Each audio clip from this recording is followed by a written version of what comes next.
Ever since I was a foal, my fathers and the centaurs of Sotiri would tell me stories about the stars, that they were magic and made from the gods who made the gods.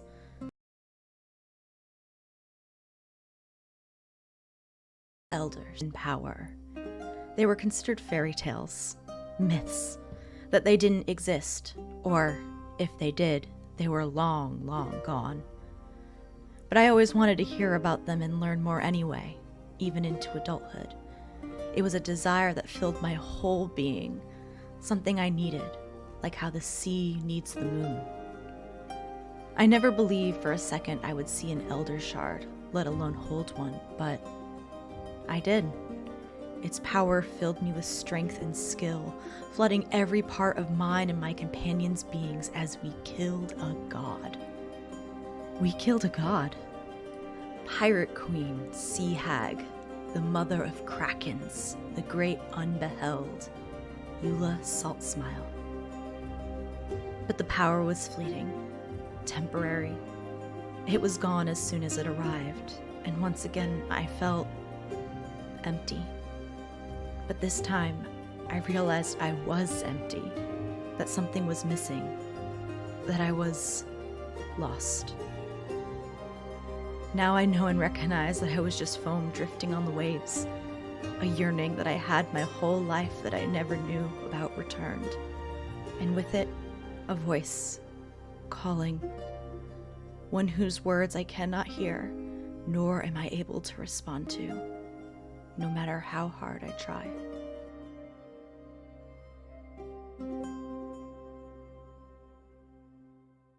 Hey! Hi! I don't have time for this. No offense, very busy. Hand me that red flask. The one on the left. Your other left.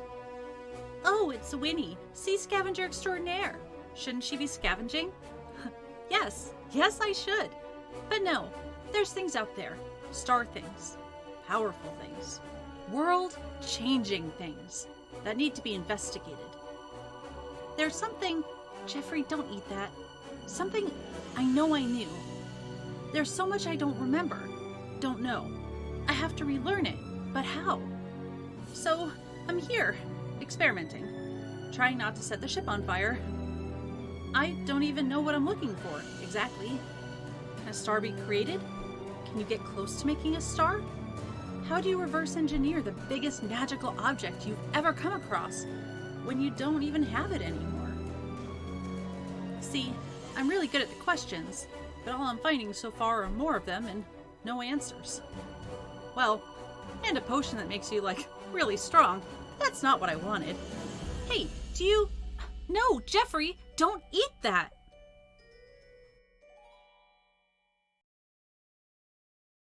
After so many years under Eula's thumb and having my whole life determined for me, being told what was right and what was wrong, having no one else but her, I'm finally free. Or so I thought. It was never redemption that I yearned for. No, someone like me could never do enough to make up for all the bad I've done in the name of a fake idol. All I've ever wanted was to be desired, and in my search for it, I betrayed the one who made me. I betrayed her for the thing that she feared most, and I tore her and her kingdom down. Now, it's all I can feel. It's hunger, a constant reminder of what lurks just below the surface. Its name occurs across my skin, ever present, ever threatening. I led it here. I fed it power, and it wants more. It craves the power that only the gods wield, and it will destroy me to get it. So, I'll just have to destroy it first.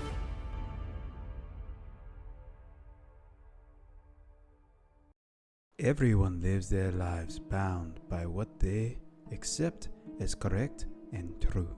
That is how they define their reality. But what does it mean to be correct or true? those are merely vague concepts. Their reality may be all a mirage. I was an arbiter of a zealot Triton tribe, the Nalos. I was true to my traditions until I found my reality was a mirage, an illusion to subjugate my people and gain power for an evil demigod. Now I have been touched by darkness and broken by a false oath. Tell me where I should go now. To the left, where nothing is right, or to the right, where nothing is left? I turn to the shadow, for that is the only place for a monster like me. I am the ghost of the Tritons. I am the darkness of the Nalos.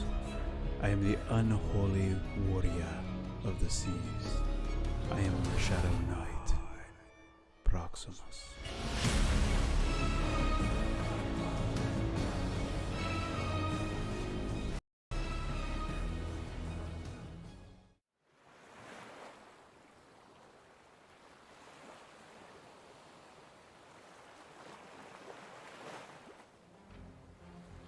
Waves crash on the beach of an endless sea. In them you hear a voice, a beckoning lure you have heard so many times before. It is the song of the horizon. She calls to you. She sings of endless wonders and untold horrors, of golden promises and dire warnings, and you know her song. It has always been there. Listen, can you hear it? The wind is in your favor, the tide is rising, the sea is yours for the taking, and your ship awaits. Fair winds and following seas, brave mariner. May fortune find you when the horizon calls.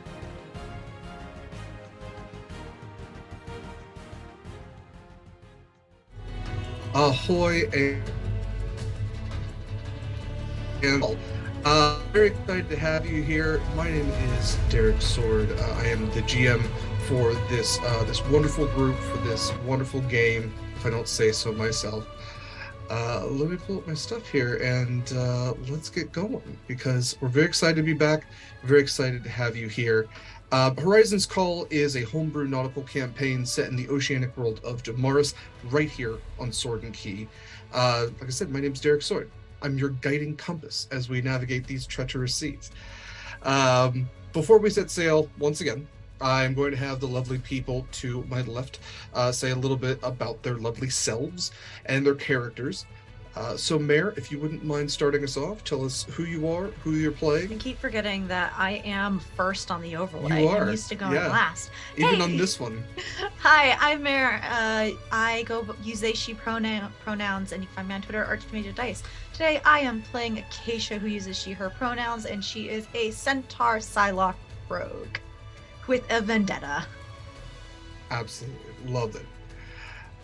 Eva, you have placed yourself in second today. I have. Yes. There was no rhyme or reason. I was just moving things around. Hi, hello. I'm Eva. I am the other half of the new, shiny Sword and Key channel. And I am playing your alchemist, artificer, sea elf, Wynni. Friend to all. Friend to all. Thank you, Eva. Mikyl, wouldn't mind tell us about yourself. Hi, everyone. I'm Mikyl. You can find me at Mikyl Sandoval on Instagram and Twitter. And I play Proximus, Shadow Knight, your very, very, very dark paladin. We're not going to use the word emo. I was going to... As always, thank you to Mikyl for doing the amazing art that you see on the screen. And definitely check out Mykyl's Twitter for even more stuff, as our guest today has just gotten, seconds before we went live, some character art that we will absolutely share as well. Before I get to our guest, who I'm very grateful to have here, I do want to mention that Kaila wasn't feeling 100%, today, which is always an okay thing. So Kayla's sitting this one out. That's okay. We're gonna sideline Scarlett on a few things, but she will hopefully be feeling so much better soon, and we'll have her back next week.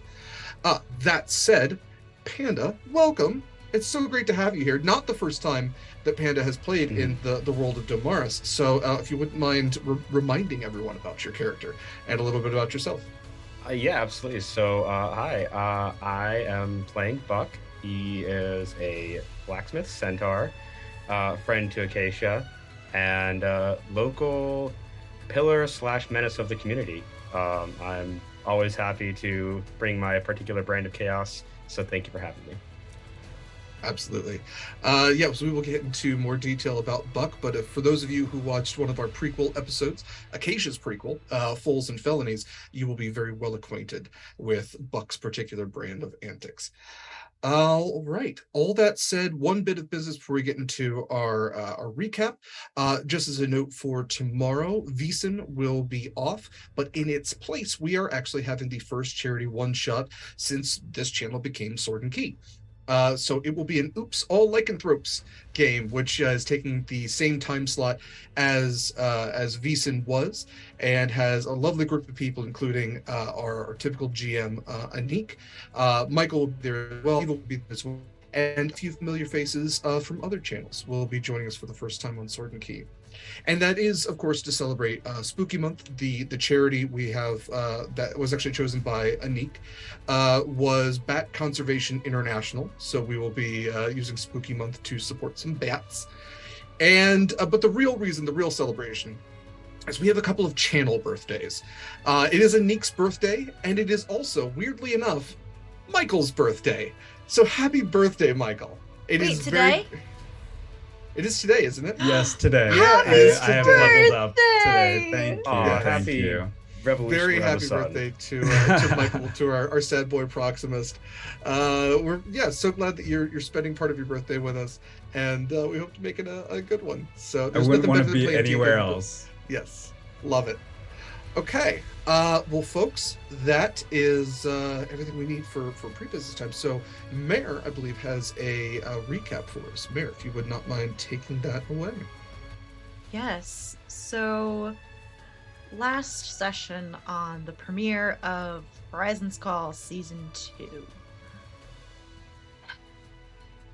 Myself and Wynni have had plenty of talks on our way from the mid-seas back to Soteria, all of which have revolved around the stars and what happened with Eula and how it has left us empty. I hope that when we get back to Soteria, I will be able to introduce her to the centaur herds, where she will be able to get a little more insight about the Elder Shards and maybe figure out what has happened with the information that has disappeared. Also, as we have traveled back to Soteria, it was not boring, to say the least. With all the antics that the crew are doing in terms of just getting work done and trying to keep us from sinking, Connery also finally decided to let everyone know that he was in charge, and anyone who wanted to try and take that title away from him were able to try. No one even came close to succeeding, less of all Proximus, who had a death wish, I think. He went down much easier than I thought he would, and his nose is still healing, I think. It's not gonna heal straight, I don't know. But some people like that, so whatever floats his boat. After several weeks, it took way far too long, we finally arrived home. I ditched my comrades on the ship, more or less, giving a general idea of where they can find me. And they're resourceful, they can figure it out. There's only 2 centaurs in town anyway. And I got home, see Dad, bring Darius back, and we had pancakes. Hopefully tomorrow I can find them.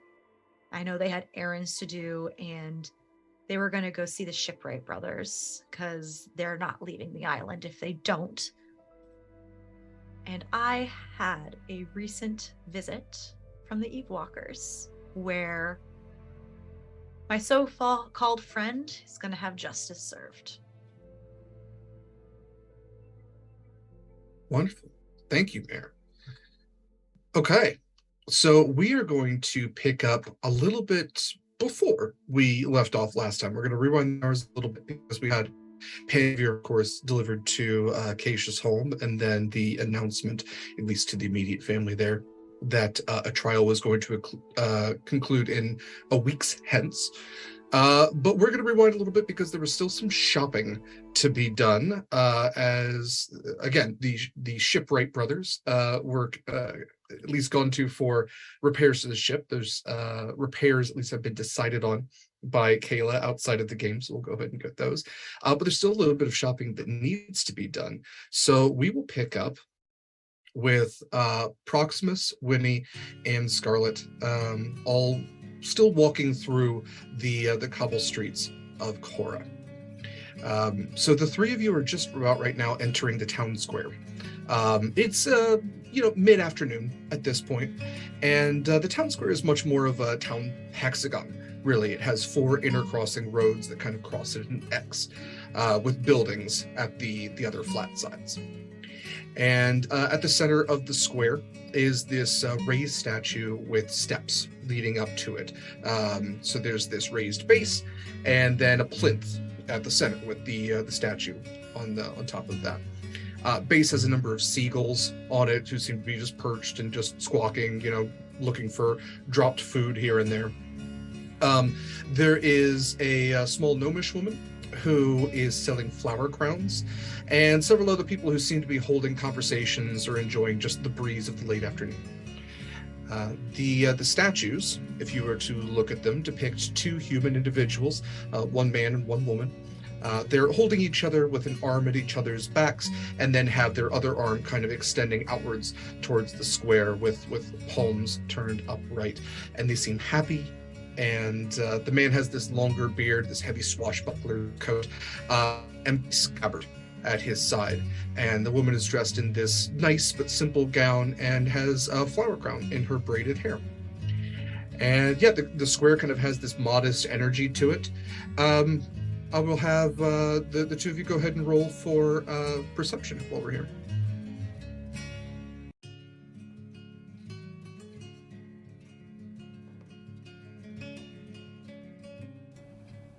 Wynni. 17?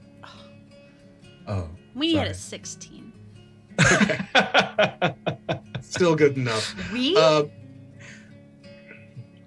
What's that? No, Okay, Winnie you said good? we, and I was so confused. I think it was Wynni, or are you rolling I think for I said Jeffrey Wynni. as well? Okay. Oh, okay. Yeah. Yeah. Like the cat roll. Wynni and or the cat, yeah. Wynni and her secret parasite.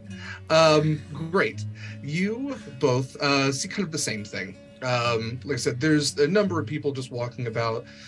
There's some street carts that are selling food. Some of it's street food, some of it are peddling like produce from further into the island, you'd have to assume, fruits and vegetables. And there's more than a couple of fishmongers. Proximus, you'd even pick up, there's this small dwarf with like this cloak around him. He has this little copy saying, "Coppers for the poor, silver for me," just repeating that as he goes along. I drop him a copper and a silver. Thank you, tall fella. And You are very welcome. I hope this goes a long way to help your cause. oh, sure will, sucker. And he goes scurrying off into an alleyway. It's about this time, there's a lot more noise than there was, and it also kind of all seems to be echoing into town center. Town center seems louder than it was when you were coming down the street. And Scarlett kind of like flinches a little bit and puts her hand up to her temple, and she looks down one of the streets and she looks to the 2 of you. I'm going to get a room. I will get you all rooms as well, or maybe a closet. And she looks at Proximus. Please leave me be for a while unless anything absolutely necessitates my presence. And she heads off for a hanging wooden sign on the lantern post that you all can clearly read says, "The Last Lantern." What would you all like to do? I know there were a couple of shops you wanted to visit, so I will say there is a plant shop, which is down the Northwest Street, which we determined was Plant Parenthood. You also see across the sign street from that is the sign for Father's Fine Finds, which you probably assume is closed today, considering the owners are with their daughter. You also see down the Southeast Street is the Tattoo Shop, Permanent Record, and then down the Northeast Street, you can hear clanging that Wynni, you would very clearly understand is coming from like a smithy.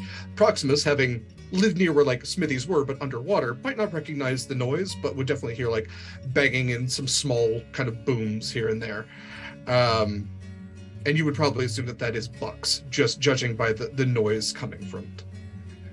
At this Where point, would you like to go first? Wynni has asked like 8 people if they're Buck. Based on the shipwright's Orville, I think, saying Yes. I would know him if I saw him. And everyone is friend-shaped. Okay, Proximus. Yes, Wynni. Proximus. Yeah, yes, Wynni. Okay. I think that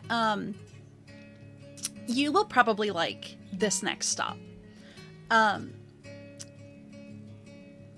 don't know why, but I feel like it is my sacred duty to sort of like tour guide you through this non-hostile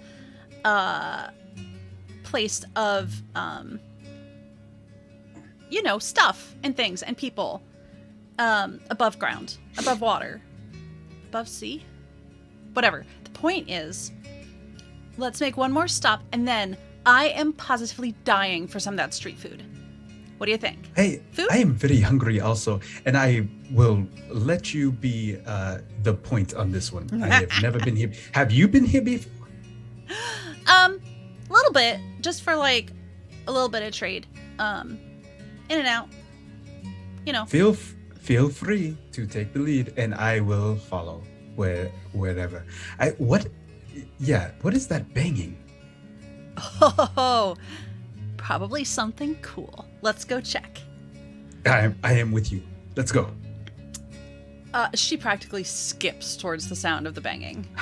Like, with Scarlett gone, like, she's got this, I'm absolutely in charge now, even though that's absolutely not true. 100%. Yeah, Wynni was put in charge of getting weapons, so... A very specific thing, but yeah. She has a lot of responsibility this season. Scarlett did leave you a note telling you not to go over a certain gold amount. Scarlett did kind of map out what your Sure budget would have been was. good if anyone shared that with me, but they didn't. I did. Did you? Actually, yeah, I told you before the game. Yeah, but yes, you were told not to go over 50,000.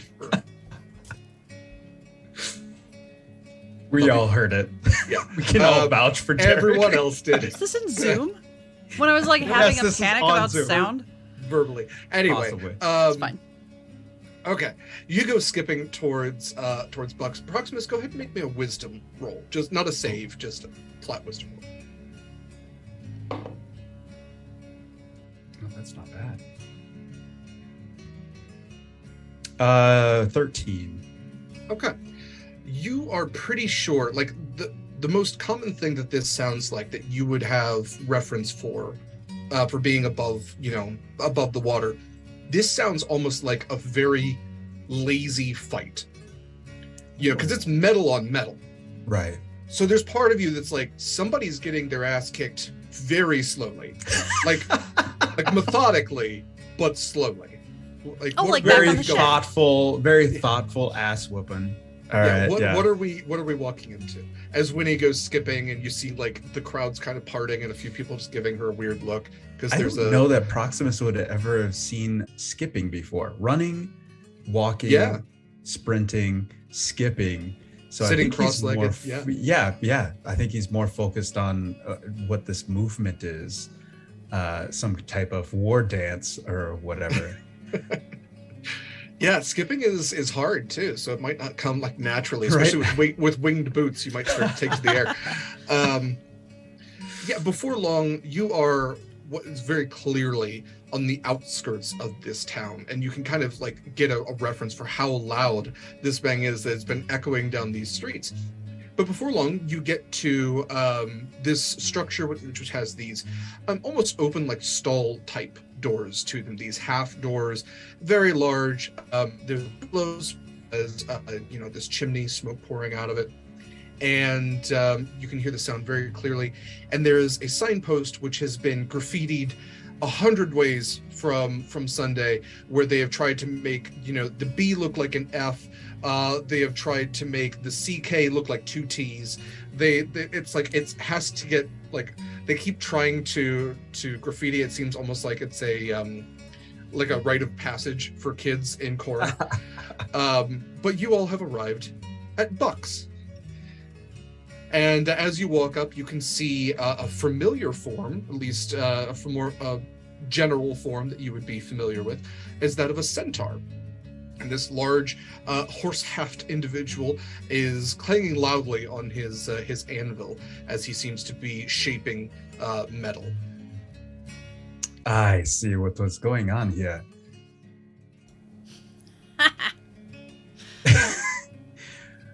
Are you going to get more weapons, Wynni? That is my sacred duty. Or at least what Scarlett asked me to do. For the ship, yes. Okay. I suspect, using my keen elvish eyes, that this might actually be our Buck. Oh. Yeah. The one that Acacia was talking about. I meant the one that Orville was talking about, but yeah. Oh, yes. There might be a little bit of crossover here. It's a 2-piece puzzle that you have just put together. Congratulations. They fit. It's all quarter pieces, kids. Well, after you, then, Wynni. Oh, right. Wynni is gonna stay a respectful distance away because you don't want to get too close to a horse you don't know. And also a blacksmith while they're working. Yeah. If I know Double anything, logic there, it's sure. those two things. Kicked and or burned, yeah. Hi!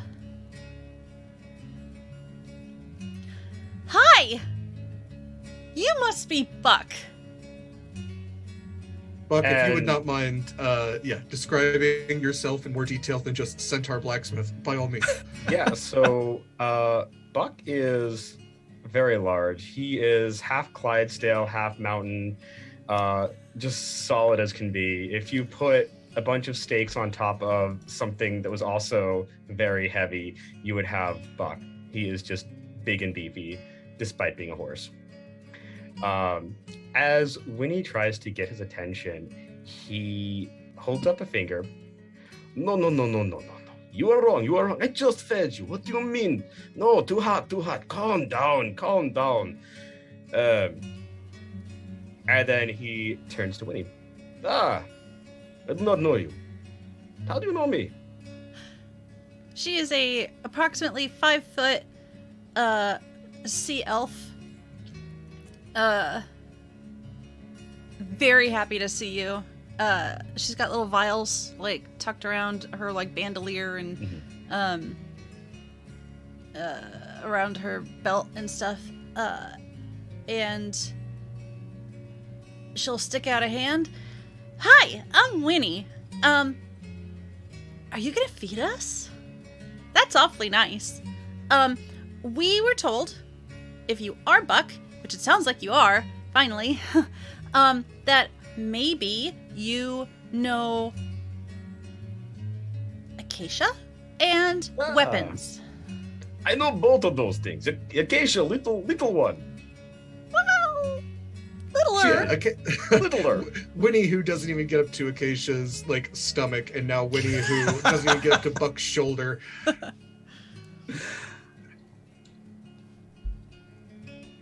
Yes. And And this is Proximus. Proximus, say hi.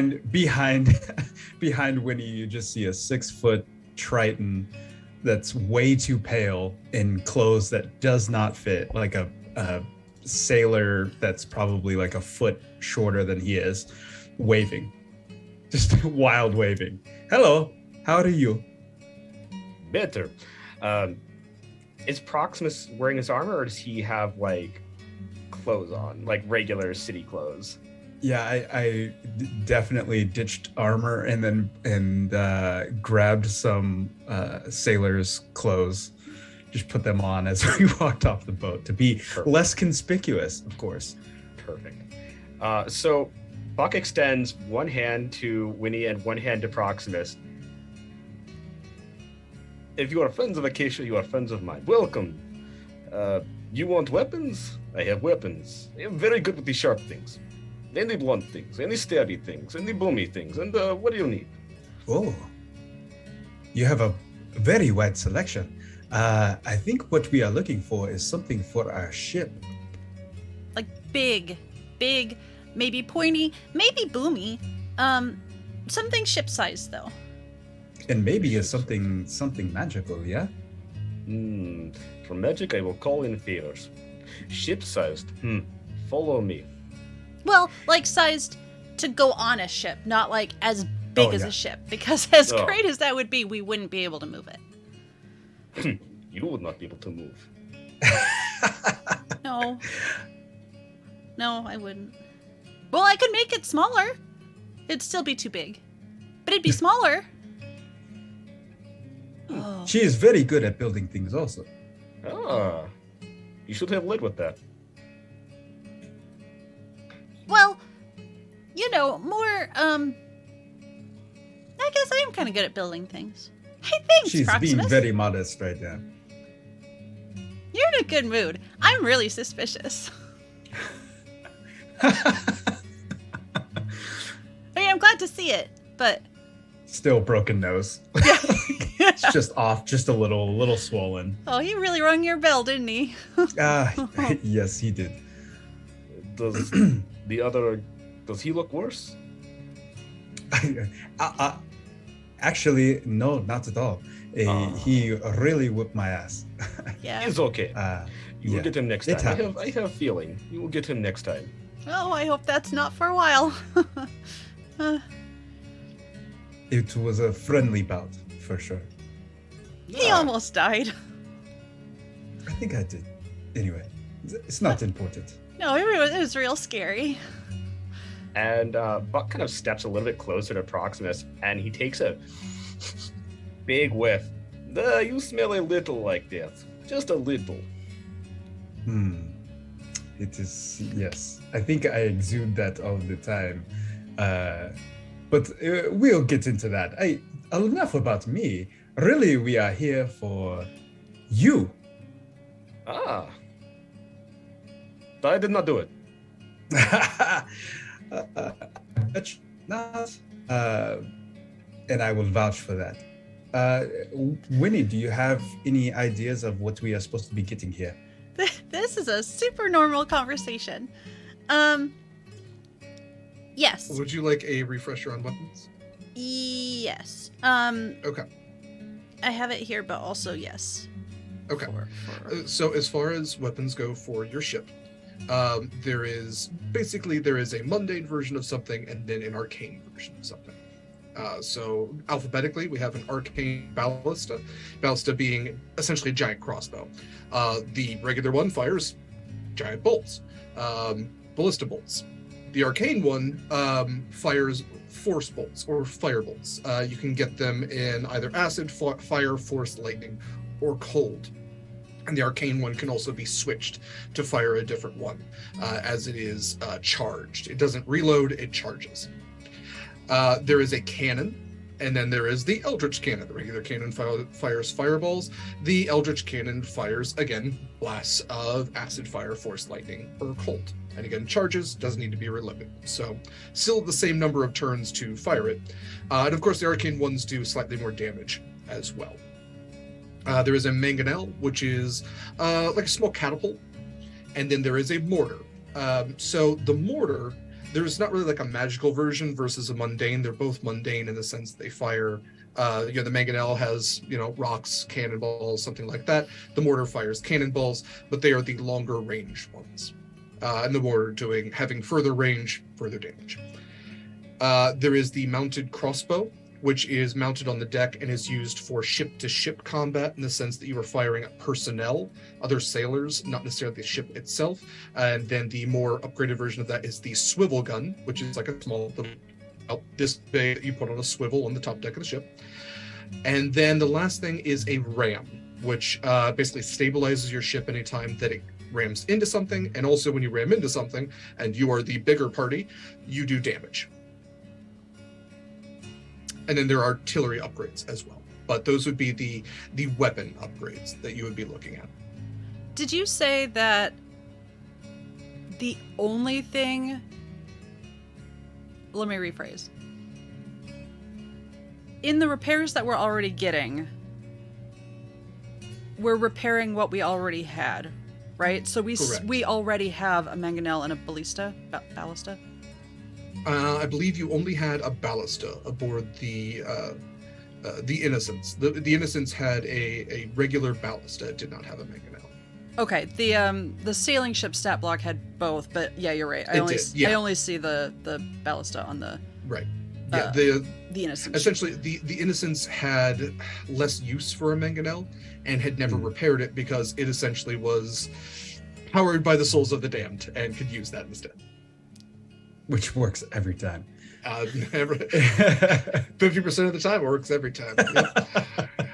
The crossbow, the bolts on there, are those? Can we use those as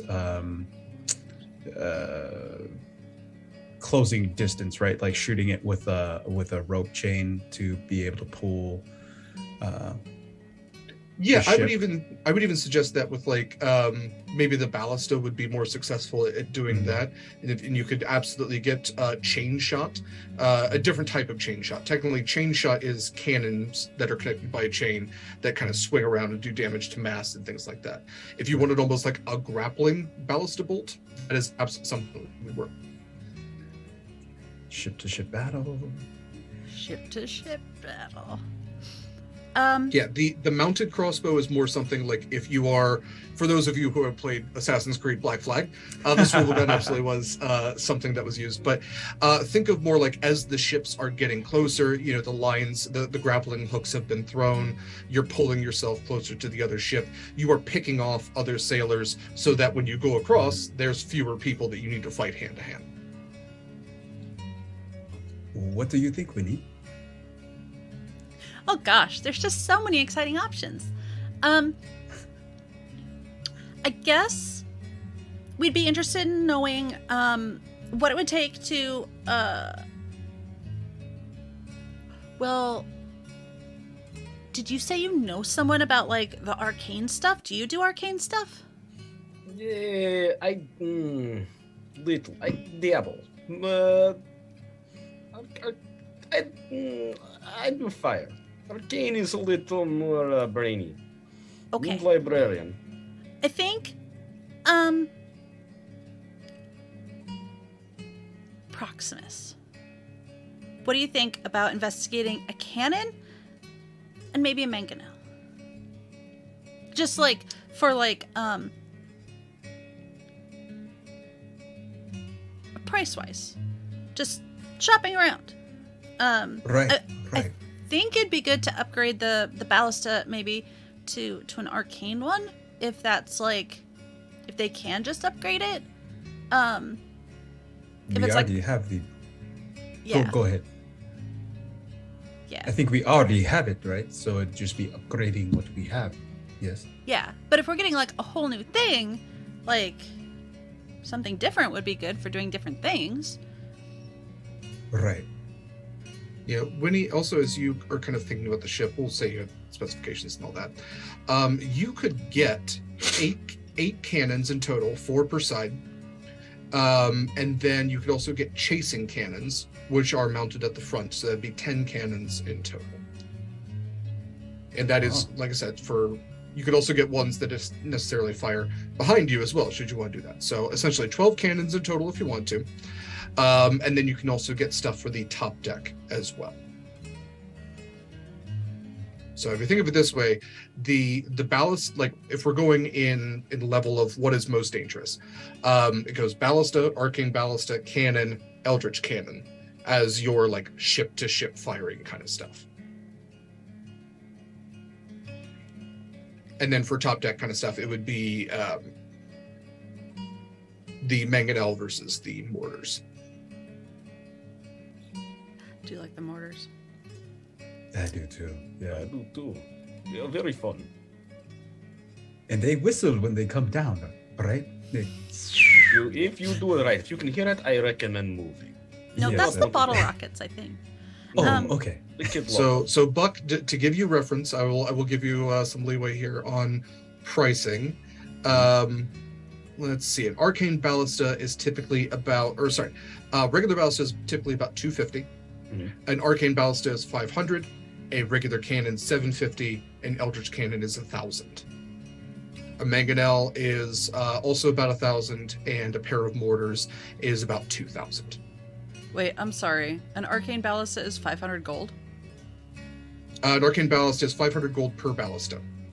How many ballistas do we have? You have one regular ballista currently. I thought we could only get like one. What? That's what I thought too. 50k is my limit? 15. 15. That makes way more 15. sense. Yeah. But And I think 2 of the arcane ballistas probably, yeah, right? And then a ram is 2,500, which is not a bad deal, honestly. Right. And we're not the largest ship. Like we're not we're very sleek. Yes. Quick ship. So there are 2 vessels, I believe, that are above yours. There's a warship, and let me pull them up, actually. So we could get mortars too. Yes. Yeah, mortars would go on the quarter deck behind the captain.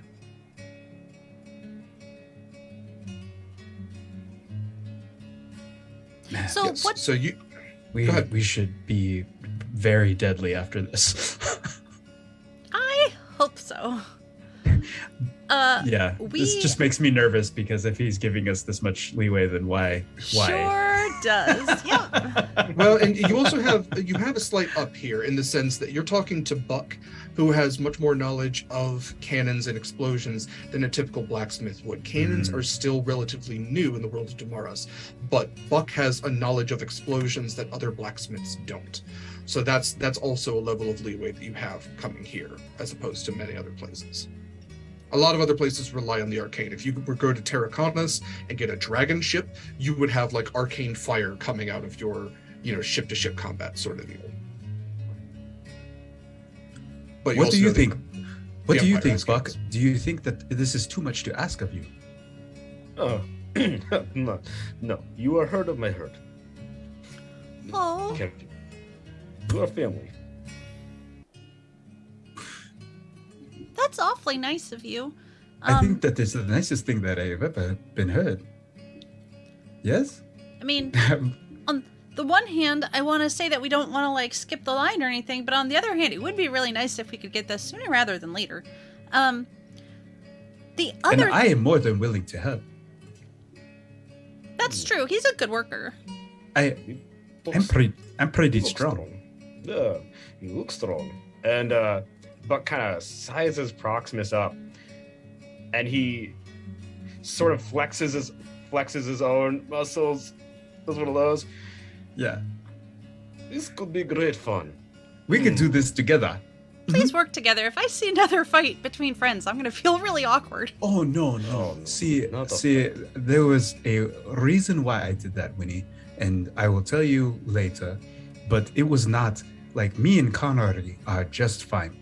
He knew exactly what I was doing. Maybe not at the time, but he knows now. It is okay. I feel kind of better about that. Buck, here's the other thing. Mm-hmm. Serious business face. Do you know anyone who might want to join a crew and who might actually be good at some of the things that you're adding to our ship. Because, you know, we're fast learners and we have some crew who are like good at their jobs, but also like, you know, I haven't heard of some of this stuff before. And like, not everyone is good at stuff. I mean, they're probably good at other things, but like, you know, what's the point in selling weapons if no one can use them? Well, This is a good point. it's generally quiet around here. Like,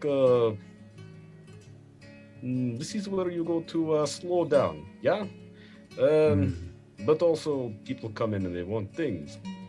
So I have not worked on weapons in a little bit. This is fun for me. Okay. But in terms of help, I just thought maybe like one person who liked things that go boom maybe knew of other people, openly or not openly, who also liked things to go boom. Well, the children love things that go boom, but do not think you want to. I think we're allowed to conscript children, no. It only works a little bit. You have to catch them at the right time. Yeah. Yeah. I mean, I did get one to teach me how to skip, but like I left them where they were. Like they showed me on the street, and then like they went home to their parents, and you know, I don't think we could like add them to the ship. They'd probably take up less space though. It is pretty dangerous what we do. So Yeah. I would not want to put anybody innocent in harm's way. I mean, like young and innocent. Like I know just the man. I feel pretty innocent. Like There was a young man. He worked with me for a few months last year. Mostly he hangs out at the tavern. He was skilled, but how do you say lazy? No, that's not right.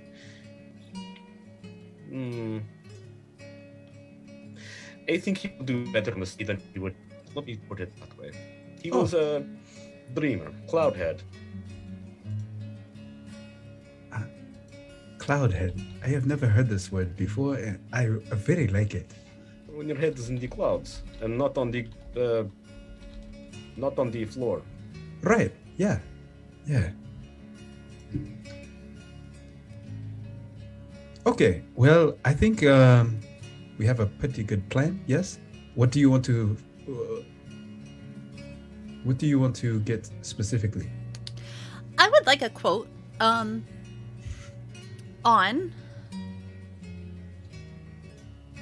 This is why she is in charge, Brooke. I'm not a math gay. On where is our ballista centrally located, or like could we get a second ballista to like cover the other range that the one we already have doesn't? Yeah, you could get Like so one where your short range, mangonel one long range? is otherwise empty. So you could get you could have a ballista at the forecastle, and one on the main deck where the mangonel typically is. On the other hand, mangonel. But on the other hand, you could also, like I said, what I'm talking about for cannons is on the lower deck. A cannon takes up 10 feet.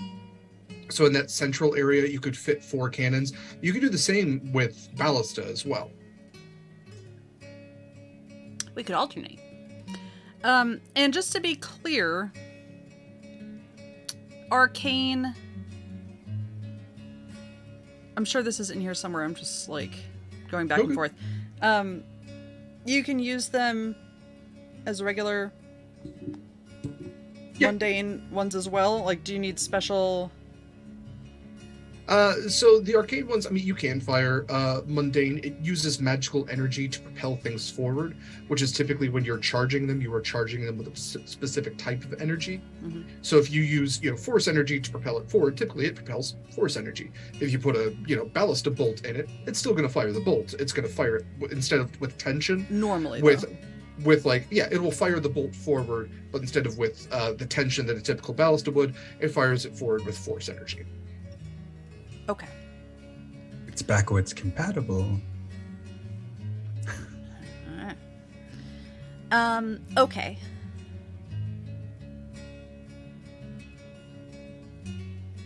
A ram. Yep.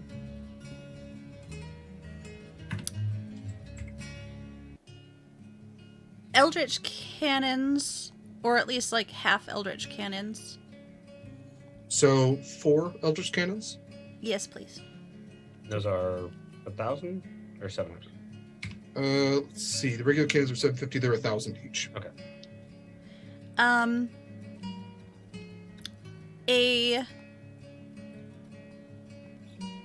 There's nothing after yours there. Mortar. And, I don't know, Proximus. I really think, I just like the idea of the mangonel. Like, just winging stuff over. It is mortar or mangonel. There is space oh. for only one. I apologize. I don't know. Because that is your long range. I also like to diversify my weapons. So, what would you like? If you ever get caught in an anti-magic zone, This is one of those things, yes. Yeah. You never know. 27. In- The mangonel is mundane, right? Technically, yes. The mangonel and the mortar are both mundane. Okay. I don't know. I'm thinking mangonel. Plus, So- picture it like calm seas, right? Yeah. Yeah. You just get up there in that little bucket. Pew! Splash. That may be fun, yes. Yeah. So right now, if you have a ram, 4 eldritch cannons, and a mortar, you're at 8,500. If you get rid of the mortar and get the mangonel, and that's of course before Buck's whatever discount Buck would like to provide. That's 8,000 with the mangonel instead of the mortar. So it's a 500 gold difference, and you're still well within budget. I don't want to like push the budget, but According to Scarlett, you would still have a slush fund of 9,000 for party purposes. we can have a party. She Scarlett specified said that? she specified No. not a celebration party, but for the group of you known as a party. Kaila literally specified that. I just got very red in the face. I'm glad. I said too much. I'm glad Kaila / Scarlett was able to anticipate the bullshit. Oh yes, yeah. I kind of want at least one arcane ballista. I really want it. Let's do it. Yes, I think that's a good idea. Okay. But okay, so That here's the thing: is like, if the ship could be properly balanced. So like, if you need to add like another ballista to like even it out, just do it. Like, I think that's important. No, don't look at me. That's not like an aesthetic thing, Proximus. That's like a weight thing. My question is, are you putting 2 cannons on one side, 2 cannons on the other, or are you just relying on your enemies always being starboard? Oh God, no. We're balancing it so that they're like. Okay. 2 on 2. Yeah. Okay. Do you know how hard it is to like turn a ship around? It takes forever. Okay. So you're going with a ram, 4 eldritch cannons, 2 arcane ballista, and a mangonel. Yes? Not doing the mortar? That sounds like. Yeah. Yeah. Okay. In that case, the ram is 2,500, 4 eldritch cannons is 4,000, so that's 6,500. Mangonel is another 1,500, so that's 8,000, and then 1,000 for the 2 arcane ballistas, so 9,000 in total. And then Perfect. Buck, what discount would you like to provide for your hurt friends? And we'll take you to dinner before we go, because that's what family does. And we can absolutely roll on this if you would like. So Buck walks over to the fire, and he kind of snaps his fingers, and there's this snap, crackle, pop from the fire that does not sound like regular fire when something is burning and breaking down in a fire. It's different. And out of the fire comes this bird-shaped creature wreathed in flames. It's actually shaped of if you took several birds and approximated what the average bird would look like. It's that. And it kind of flies over and perches on a half-melted metal perch that sticks out above the fireplace. He's kind of like looks at all the people in the shop. Does Wynni or Proximus speak Primordial? Proximus does. Yes. Okay. Is it Primordial or is it specifically Aquan? Oh, I think we both speak Aquan, don't we? Yeah, Aquan is a sub-language of Primordial. I'm wondering if it's just straight Primordial. Mine is primordial and Okay. Mine's an Aquan also. Proximus, you might actually understand what this thing is saying because it's speaking in Ignan, which is a sub-language of Primordial. So you're getting a general gist that the fire is talking. Oh, this is a beautiful being. This is your friend, no, Buck? This is oldest friend. Well, Friend? he counts on his fingers. 20, 30, yeah, oldest friend. From way back when they was little. Oh, you must have these powers for a very long time. These are ancient beings from another realm. Family secret. Yeah, family secret. Many of my friends from back in where I come from, they have elementals that are made of water. Mhm. That is where my people are from. No, The elemental plane of water. Spark is not like water. I like water. Water is good. For me. But not for Spark, yes. Not so much. Rainy days are not its favorite. We are debating. Oh, Yeah. Panda, if you would like to roll a D10 to determine what percentage discount you'd like to provide, I think that's a good way of doing it. Yeah. Okay. Winnie, I think we should walk away and let them talk in peace, in private, give them some space, yes? Yes, that's a good idea. We're gonna go get some street food. Would you like any street food? Not food off the street, food Do you from have the any cart. preferences? They eat everything. Fair enough. Literally. I think we should get him something. We'll be back. Panda, We'll give him you- some space. I don't want to be all like, what did Yeah. he say? Yeah. Well, Panda, you did make a roll. You made a face. What was So that was a 40. the? Okay. So 40%. Okay. Is that something Buck would? That seems like a solid, like not 50%. That's absolutely. But That's like that's like bare minimum. that's like- a nice family discount. Okay. Yeah. All right. That is very Um, nice. That's like cost. It's like- Well, Scarlett's Buck gonna be has so living pleased. flame too, so you're saving so much on Mhm. that already. Okay, so we had 9,000 in total, 40%. So it's going to be 3,600 minus 5,400. 5,400. Yeah, thanks to those you can do math without a calculator. So I just had the calculator up before you. I appreciate Likewise. it. That's So good yes, thinking. 5,400, Buck. If you are comfortable with that, you're Mm-hmm. more than welcome to offer that. Because that way you can also join them with their street foodery. But yeah, totally up to you. Absolutely. Before you go, we have reached settlement. We have done the numbers, and I you on best family. 5,400. Oh. Are you sure about that book? I do not want to put you at in the hole, as some people might say. You know, Yeah, my moms love me, but that I don't even know if they would go that low. That would be very appreciated. Make sure you always tip your blacksmiths. absolutely. I would do this for anybody who was taking care of my acacia. Yeah, I don't know what to say, Buck. Thank you. And then you, too, are also family. If you need anything at all, just please reach out.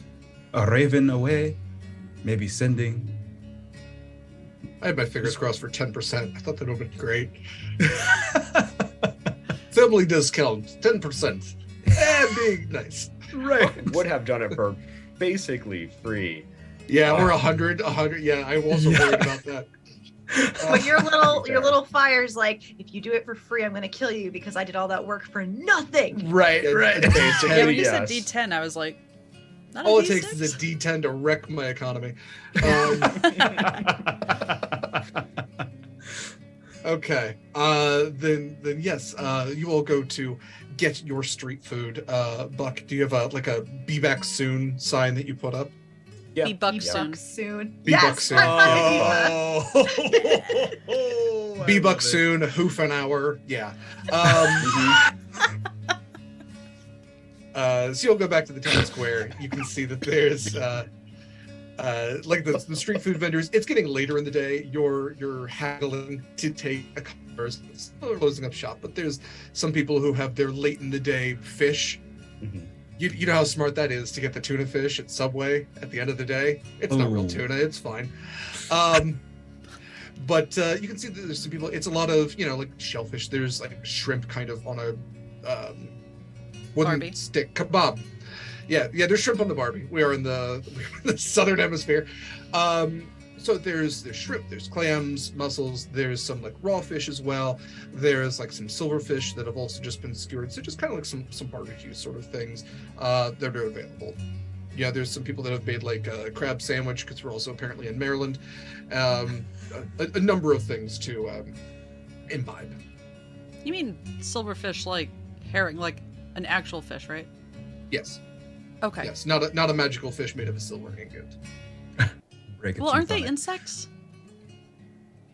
Yes, but they're also fish. Okay. It's a weird etymological thing. Yeah. Okay. Yeah. There is a goblin who is selling just like bugs, if you would like. They just have like a whole bunch of little terrariums with tarantulas, and they've got like one on a stick, and they keep waving it at people. That's verb.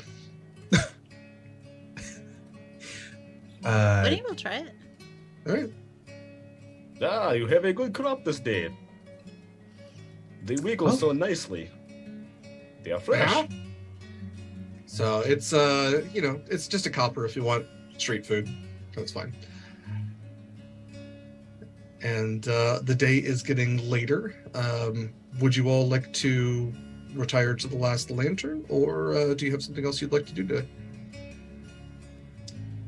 But what do you think of this tattoo shop? Would you let them do any work on you? That would actually.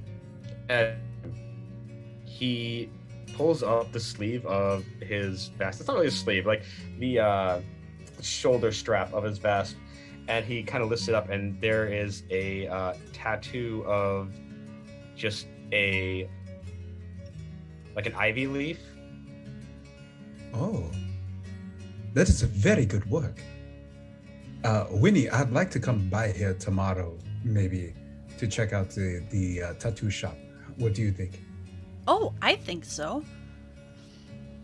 Buck, you would do it. It's a master craftsman there, and you do your best to hide the cutie mark that you tried to do yourself using your stuff. That's not canon. It's fine.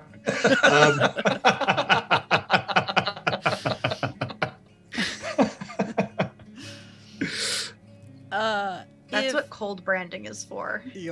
Right. Buck's trying his best to reach back there. Back's cracking the whole time. Lightning bolts. The worst part is you probably need a mirror to like. If Planned Parenthood is still open, I would like to swing by there, real quick. It is closed for the evening, but you do have a week, so we will. Okay. We will address that in the upcoming days. Yeah, like I said, it's getting like the sun is getting real low, bud. So yeah, if you would all like to retire, turn back into a small human. Yeah, yes. Yeah. Proximus becomes the seahorse he's been this whole time. Just flopping around on the... Yeah, anyway. When he just sticks him in a plastic bag with some salt water in it. Oh no. So Buck also knows where Acacia lives should you want to visit with her at any given point. And you all retire to the last lantern. As you go in, you can see that a number of your crew are actually in there drinking for the evening. It's pretty quiet. There's some music playing in the corner. Actually, let's go ahead and switch that over. You see that there is an Earth Genasi woman who is playing in the corner there, and there it is. And accompanying her is an otter with a little lute, and it's kind of strumming. And you see the Earth Genasi woman kind of look over as like the music is kind of crescendoing, and this otter hits this C sharp just perfectly and gets like this nod of approval, and it goes, "Wow!" And it's absolutely great. Buck, will you stay with us for this music and food, maybe some drink, if you would like? Would you stay with us? I do like food. I do like drink, and Edgar is a good friend. He has gotten much better. Oh, you know who is playing? Ah, he's Edgar. Everybody knows Edgar. Edgar the otter? Yeah. Fair enough. Why not? Fair enough. Thanks. Yeah, who made that up? So you can see that there's a human man behind the bar. You can also see the familiar form of Connery, who is kind of hunched over at the bar as well. And then there's a stairway off in the corner, which you assume leads up to the rooms. Those are taller buildings at the center of Cora. And so this is the tap room where people seem to stay when they come into port. Okay. Yeah, what would you all like to do?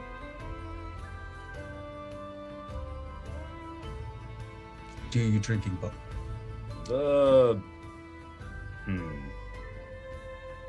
What's the strongest thing they offer here, Derek? It is probably something along the lines of, what would they call that? Let's call it like a centaur kick. I think that might be like the local drink, because that hits the hardest. Like you don't think the same after you're kicked by a centaur, and you don't think the same after you drank one either. Absolutely, yeah. I'll have one of those. Okay, hands down. I will get 2 of those and then 1 red fruity drink. Oh, you remembered. It's as you say that, you look over to Connery, who is sipping a red fruity drink, and kind of like looks over to you and just throws it.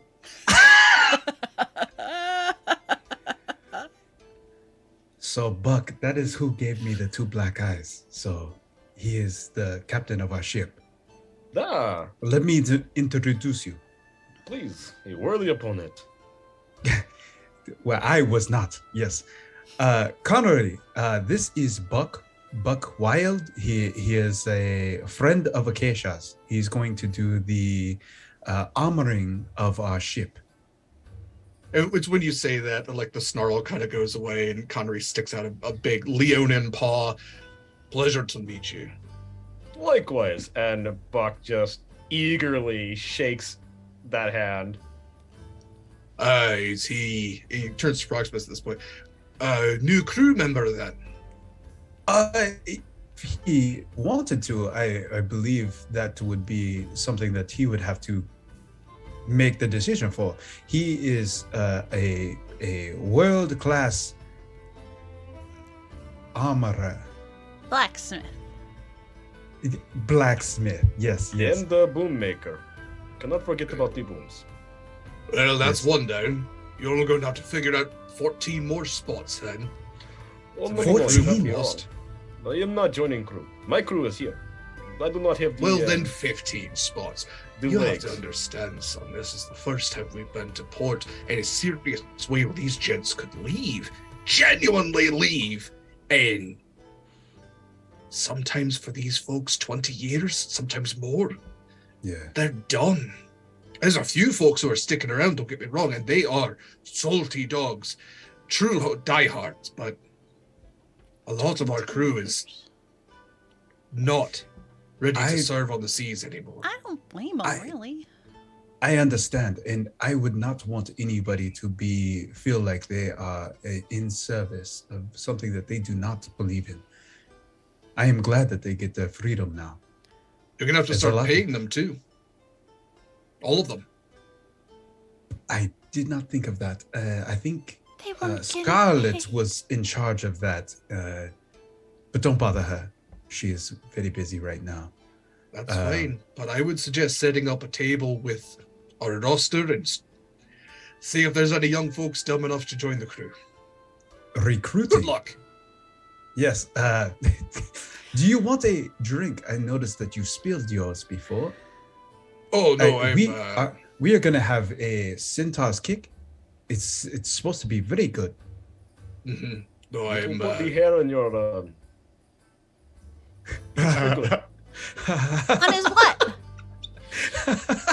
well, he's... on my what? Whenever you need it. I don't. No, I'm drinking salt water to get hardier, and he kind of like just points at the bartender. The bartender looks at him like, "You serious?" I said what I said. And the bartender like goes over to a bucket, scoops out of it salt water. Thank you. Anyway, nice night to all of you. See, I have grown up in this water, and I've drank it all my life. Is that what you It's want? not that good. This tastes much better. No, it's important for a captain to always be ready to drink salt water. Okay. It has changed a lot since I was on these seas. The krill doesn't really do anything for you. You know that, right? It's just like one of those like get fit fast sort of things that people make money off of, but it doesn't like, you know, it works for him and I a little bit, but like I don't think It the is land... not what I prefer. No, Yeah. krill's really just it's you know, it's If it's good enough for Wales, it's good enough for Rod Connery. Anyway, like I said, good night. And he goes walking away and just kind of like, you see him just splashing over his shoulder. Oh, it's so good. you know, he's got a point though. Hey bartender. Yes. Two things. One, we would like, well, he and I, she points to Proximus, would like to buy the bar around. None of the like super hard stuff because we don't want anyone getting like too rowdy, but like, you know, reasonable. Just something. like an ale for everyone. Sure. And then, do you mind? My boots are clean. Do you mind if I just stand on that table real quick? Because I'm awful short. And Would you like bigger platform than table? Is this one of those yeah, is there ugly coyote things? Yeah, but I don't want to be rude about it because it's not my bar. Could we buy the bar? No. No, this is, no. I mean, Okay, maybe? I was just asking. I mean, it's still unsanitary, so I don't know if I'd really want to stand Just on- yeah, I'll wipe down the table when you're done. Go ahead. But yeah. But I have other idea. What is other idea? Wynni, do you mind if I pick you up? No. And he picks Wynni up and puts her on his shoulder. Yes. It's when Buck does this, and Wynni, you're, for the first time, I think, in potentially your entire life, hammerhead shark pigtails brush the ceiling. Yes. Okay, the Earth Genasi and the otter both kind of stop and look up at you, and when they do, a lot of the sailors, a lot of the folks who are in here for the evening, turn towards you. Hi, I'm Wynni. Hi, Wynni. Sorry to interrupt your set, but I'll just be a second. My friend and I here are recruiting for a ship that has just entered port for refitting. And if you would like to sail the innumerable seas and see great adventures and work with us, well, we will be setting up a table here tomorrow where you can get more information, or you could ask us about it tonight. That'd be super great. And tell your friends. We're awful good to work with. And just for listening to my little spiel, we've got an ale for everyone. It's at that moment I don't that know about the otter, but It is a cure for what ails you. Oh, I would slap my knees if it did not hurt so much. It's at this point that the Earth Genasi playing on the stage goes, all right, 3 cheers for Wynni. And 3 cheers go up, the ales disperse. Also, Wynni, it's at this height, as you're like up in the rafters. You just take a brief look, and like at the far distance is an older kind of portly kobold who's snoring loudly with a small like pile of gold and silver on his chest. that seems unsafe. He's just kind of like leaned up against one of the L joints in the rafters. In the rafters. How far away is he? He's like the other end of this bar. She would like to put like 1 gold like up on the rafters she's next to because she doesn't want to wake him, but if he wakes and sees it, it'll be like a fun little treat. Okay, yeah, you do that. We'll say that you don't hear when he opens one eye and goes, "Ah, sucker," and puts it into his pouch. Valid. Okay, there's my Easter eggs for. All right. With the few minutes we have before we go to break, we are going to cut back to Acacia. So we haven't heard anything from Acacia this episode. I'm like so anxious over here. I know. I'm so sorry, Mare. They wouldn't shut up, you know. No. Okay. So Acacia, we return back to you in the evening. We've just about equaled in time to where it's just about this point. The bar is just about the time that the Eve Walkers are leaving the residence of you and your dads. So Darius, straight-faced, closes the door, sits back down, starts eating pancakes. If Curio could drop his jaw, he would. Like, it's tough for a Warforged to look surprised. But that's just where we've left things off. As soon as they leave and Darius joins back very nonchalantly, going back to eating dinner, we last left off with like Acacia really fucking pissed with her arms on the table, just folding her legs back up underneath her and staring at her pancakes. Very angry. Darling, yet I thought you would be happy with this news. You seem frustrated. No, I am happy. I'm just still very pissed at him. And he will see justice. I've already received word that the Eve Walker's hand has been summoned. They should arrive again by the end of the week.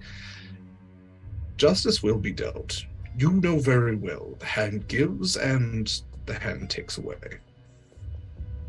I just want answers. You shall have them, dear. Eat your pancakes. We will get some sleep tonight and have to think over our own brand of justice. Actually, I think I'm gonna go take a bath instead. Very well, do. And I'll stand up and begin to walk away, and then stop and then turn around. What do you think about having people over for dinner tomorrow? If you don't mind cooking. I never mind, dear. You know that. How many guests will we be having? She just starts counting on her fingers. 4.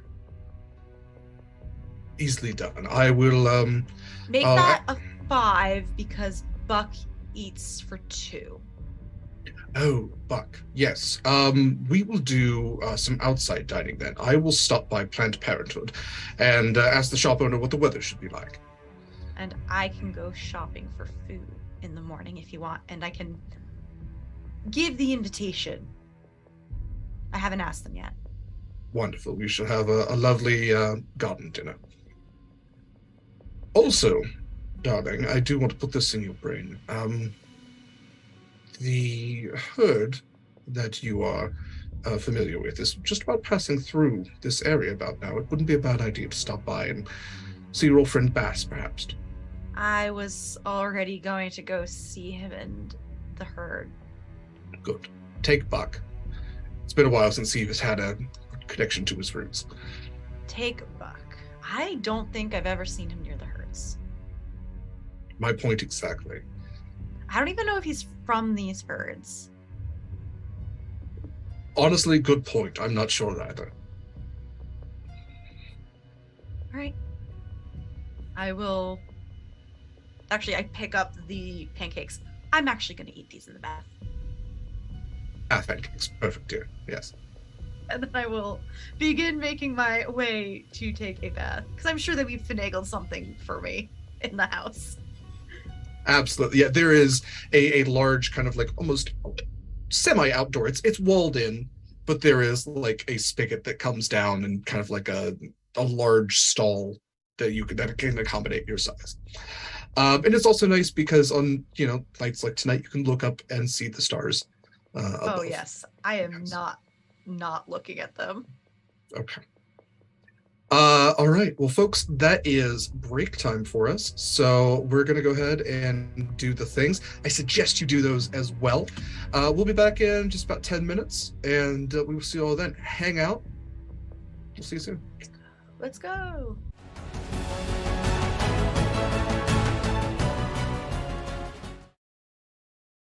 Ahoy and welcome back, everybody, to Horizon's Call. Let's actually get some music going here as we pick up with the next day.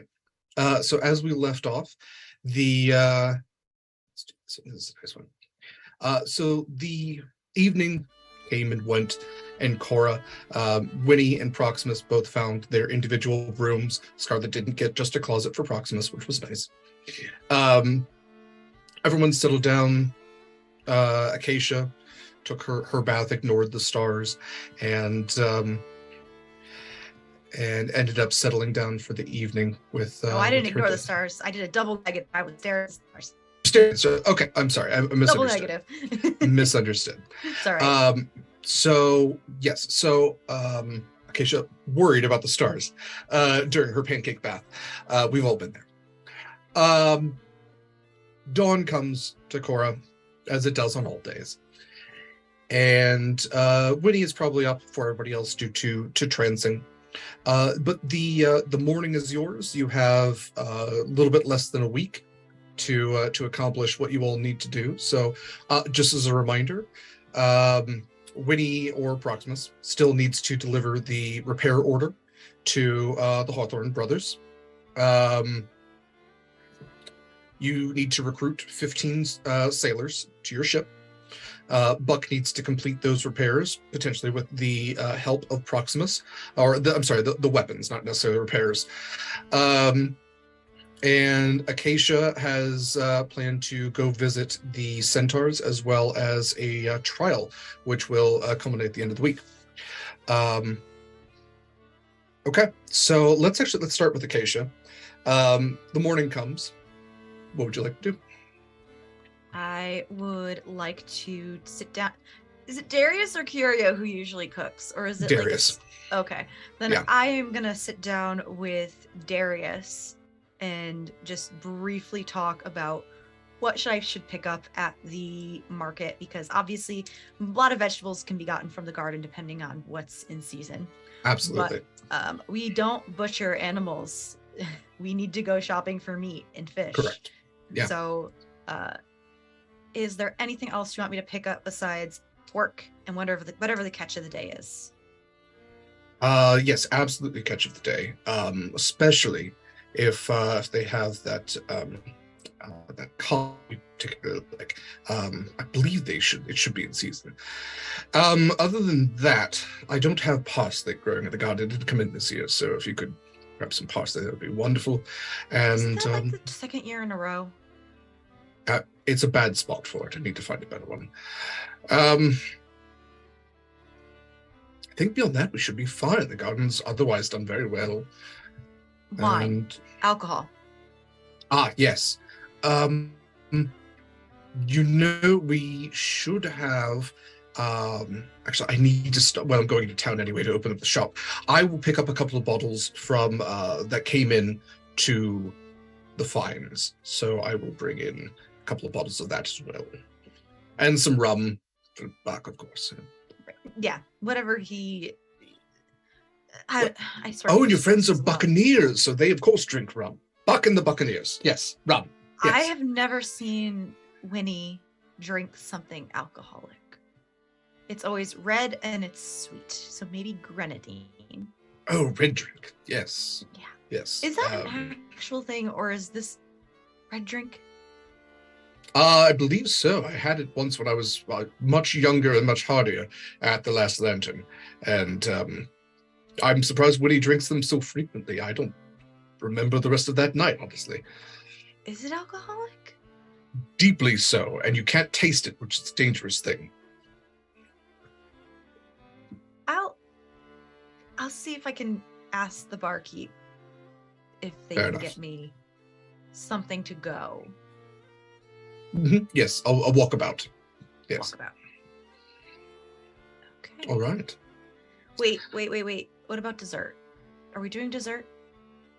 I believe that I still have a carrot in the frost drawer. I'll also get some fruit That'll go well. and cream. Yes. And I am like writing all this down. Out of character as well. Okay. I'll be back later. Maybe All right. if anything, I'll be back. Wait, go ahead. I was going to say I'll be at the shop for most of the day. I will drop everything off here, put it away, and if we go to the herds today, we'll be back later. Fair enough. I'm also dragging your dad to the shop, so your other dad, so that I can actually go and do some errands, and also he's been away for a while, and it's his turn. I'm surprised you haven't hired a second set of hands yet. Third set of hands. Fourth set of hands. I know. I'm overdue too. Well, you seem to have other work these days. That's fine. That's what you always meant to do. We'll find someone. There's plenty of Look, folks who the come step. through. He can stop begging. That's his primary means. He makes more doing that than I could ever pay him, honestly.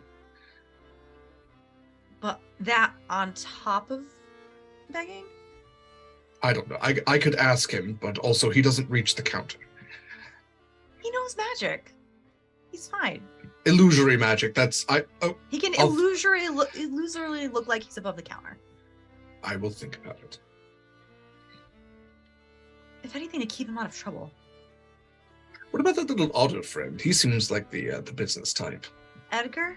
Mm-hmm. You'll probably get a lot of sales with Edgar. See, there you go.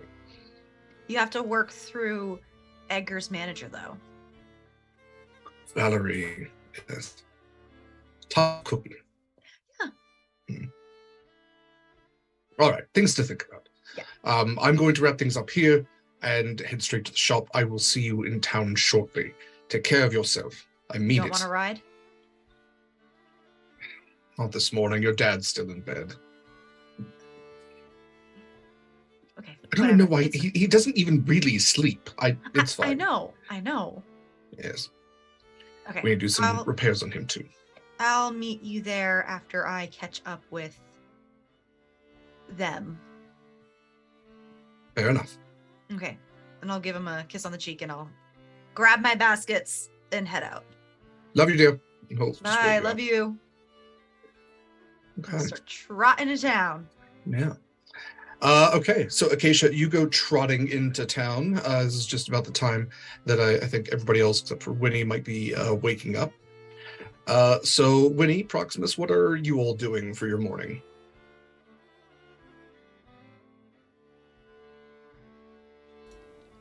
Well, breakfast. Yes. And then, one of us should probably, like, set up a recruitment table, and then the other should probably take this, list down to, Hawthorne's. Proximus. Okay. Do you have a preference? Proximus is walking back from the shore with a couple like live fish that he just jumped in the water and caught himself because that is what's fresh to him. So, yeah, I can take the list if you would like. I don't know if I can actually speak to what it is that's on the list, but as long as they don't have any questions, then I should be fine. If they have questions, you know where to find me and probably Scarlett. And, yeah, it should all be here. I will come back and help you with your recruiting. Yeah, good. Okay, I will be right back.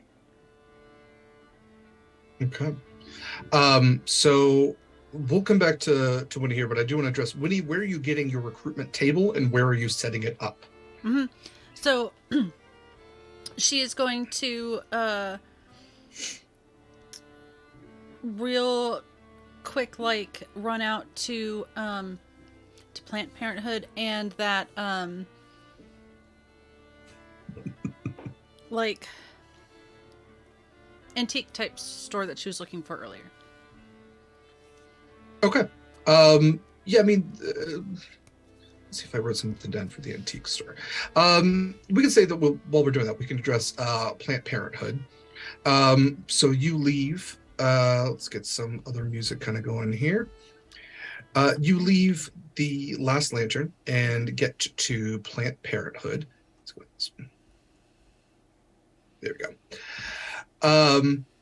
And again, it's a nice day in Cora. It's a sunny day. It's a little cloudy, but not terribly so. And you can kind of get the gist that the clouds will disperse by the afternoon. So you leave the last lantern. You kind of navigate, the streets to get to Planned Parenthood. And as you open the door, this wooden door, you immediately feel like this tropical kind of humid blast hit you. And as you walk in, you can see just all different types of plants just all over the walls. I mean, this place almost has them like the pottery built into the walls itself. It's like walking into this mixture of jungle and forest and rainforest and swamp. There's a little bit of everything. And even as you're moving about, you can feel these different atmospheres hitting each other. There's almost like these invisible walls of temperature where certain plants are and certain plants aren't.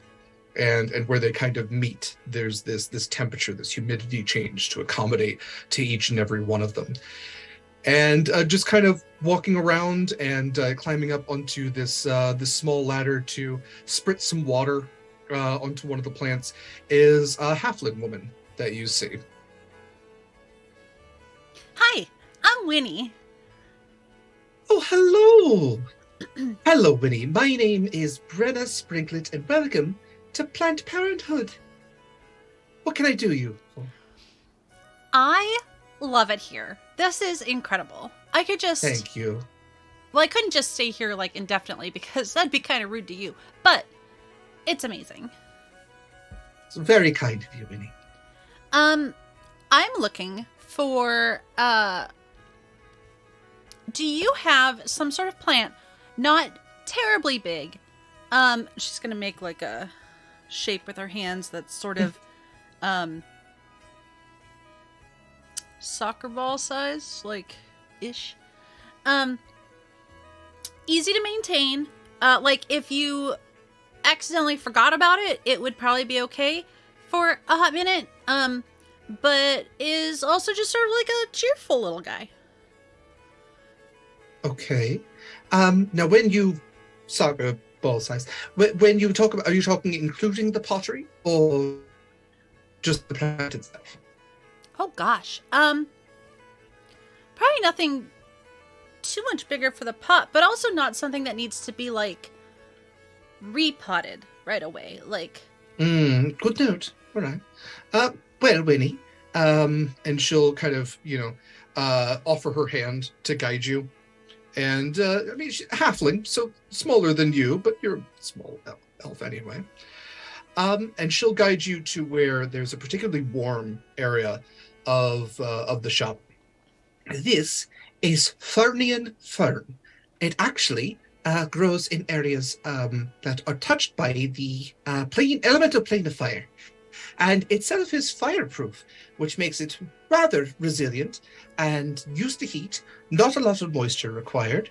And it's a nice, cheerful little fern. It almost looks like it has singed edges to it, and it has the lovely scent of smoke to it. that's And there's this pretty fancy. fern. Yeah, and the kind of leaves of the fern, where it kind of splits, almost look like little pieces of flame that are kind of spouting out. So, I should be clear. I live on a ship. So I worry it'd be a little dank, and sometimes it's not super warm. Too much water will kill this very quickly. Let's look at something else. I mean, it won't be submerged in water. I mean, if the ship sinks, it would. But at that point, like, we've got bigger issues. Valid and fair. Well, let's see. There's also Fey Crown Sprout. That's going to get way too big for you. There's some Ivorian succulents, if that's something that you'd be interested in. Again, don't require a lot of water, but Good. You can get a variety of them that can be rather colorful. They, of course, come from Ivornis. It's lovely, arid, sort of savanna-like area. And would they be amenable to, like, maybe a hanging basket?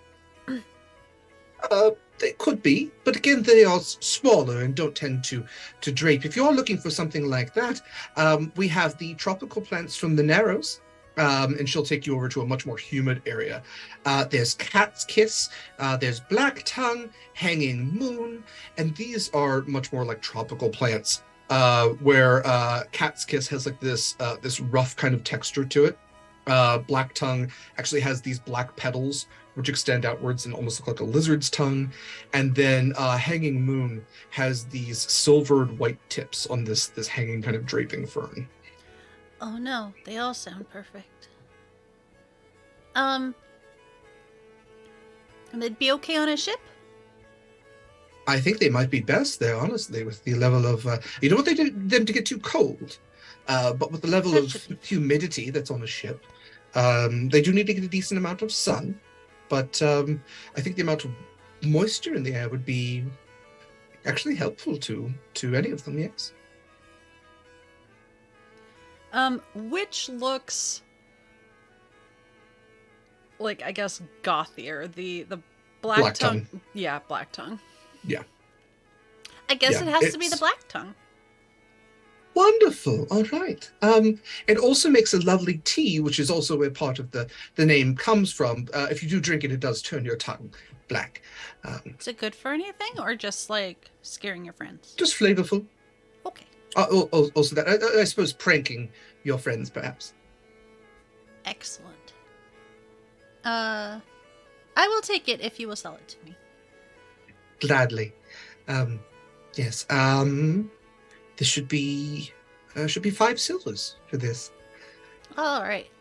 She'll give you 6 for that. That's.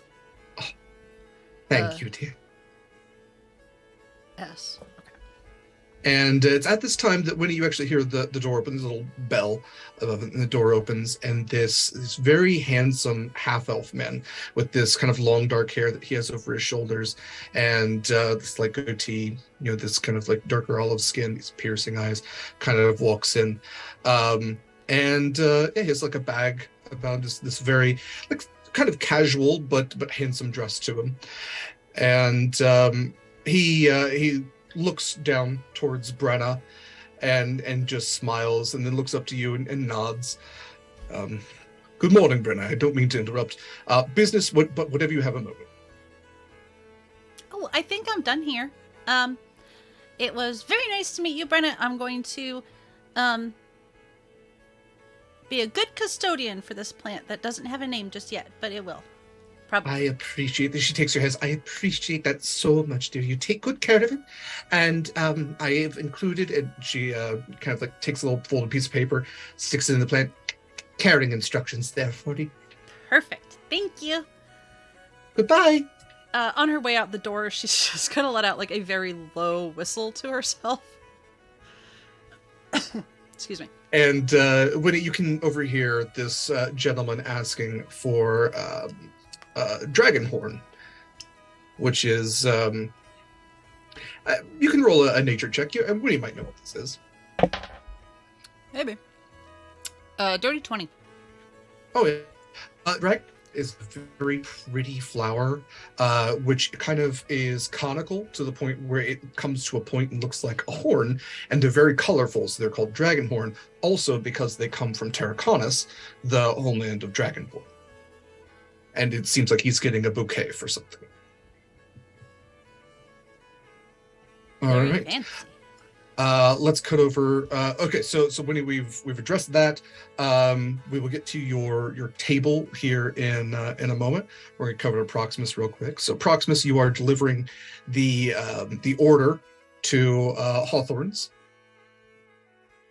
So again, you go in, and it's this kind of stone building with the diagrams and also like dioramas of ships and all these ledgers lining the wall and everything, and the lights kind of streaming through, and you can see at the far end of the table, sitting as he was yesterday, Orville Hawthorne looks up. Welcome back. Just you then. Orville, yes, they have sent me with this list of things to fix on the ship. Thank you. And he hands over the small parchment. Yeah, and Hawthorne takes it from you and kind of pulls his glasses down, looks at it. I see. All right. Should be about 45,000. Okay. And I am supposed to have this now. No. You pay upon delivery. Okay. I'm assuming that you were not the banker, judging from our interactions last time. That is correct. You seem like a very good runner, young man, and that's it's good to work your way up in a company. I am a better swimmer, but yes, that's correct. Not what I meant. Very well. Your ship, yes, we do have it at dock. We will dry dock it for the remainder of the week. Should you want to check on it, that will be at our northern docks, dry docks, and you are welcome to stop by and check on progress, but we will have our full force working on it. Do we need to stay?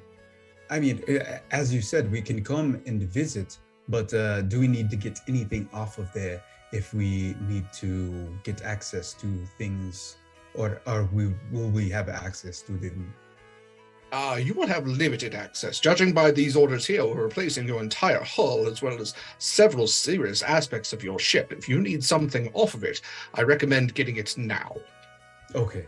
I will let the rest of the crew know that if there's anything important, to get that off so that we will not be in your way. Very well. We will move the ship at noon then to give you ample time. Thank you so much. Thank you, sir. Pleasure doing business. We shall see you in a week's hence. He sticks his hand out. And you get... he knows that is what people do. Yeah, and the gnome puts his smaller hand into yours, and wraps it around. Do you wrap your hand around, or is it just flat? I wrap around and Okay. shake. Thank you so much. Violently, is that what you almost said? Violently, Just lifting this yes. note. Just Ah, trying. firm handshake. Yes, you will go far, son. Okay. Thank you so much, and we will be back shortly. Oh well, we'll see you on the docks. In Yes. a week. Okay. Yes. Okay. All right. Let's cut then to Acacia. You have made it into town. Where's your first stop? Actually, Bucks. Okay. At the far end of the street, you find Buck, I am assuming, working anxiously with this new order that he's received. I don't know. Is Buck anxious? I can't imagine Buck being anxious in my head. Perhaps I'm sorry. anxious is not the right word. What do I want to say? Eagerly, quickly, something along those lines. Yeah. I think what I'm going to do is I am going to quietly, not necessarily sleuth in, but definitely trying to sneak in, but not trying super hard. Okay. Do you want to roll stealth? I Because do. I'm afraid that if you do that, okay, go ahead and roll for stealth, and then I'm gonna roll Buck, at disadvantage since I'm not trying. Yeah, we're gonna use passive perception since Buck is at work right now. So Buck, what is your passive? That is 17. 17. Okay. I got a 19 at Okay. disadvantage. So over the clanking of metal hammer on steel, Buck, you do not hear as Acacia answers. And I wait for him to take a he's not in the middle of hammering, he's obviously taking a break to wipe some sweat off his brow. Sure. Where I will then say, "Boo." As you say boo, he kind of fumbles the hammer he was holding, and he catches it. Ah, you cannot sneak up on me like that. I am old. You're not that old. I am old enough. Do not sneak up on me, little one. Come here. And he gives Acacia the centaur equivalent of a bear hug. It's still a bear hug. You have arms. I have arms. It's a bear hug, it is absolutely. Hi, Buck. Oh, little one, what are those? You have sea legs. Just look around. I don't know what you're talking about. You have... How can you tell I've been on the sea? You wobble. I just look at my hooves and my legs. I fix. Put on tab. Well, you're just as perceptive as ever, but I'm gonna just assume it's because you have a penchant for fire. Yeah. I will also look into the forge and give a little wave to Spark. You hear a excited popping. There's almost a chirping sound that seems to accompany the excited popping. And the fire seems to flare up for a second before Buck shushes the fire.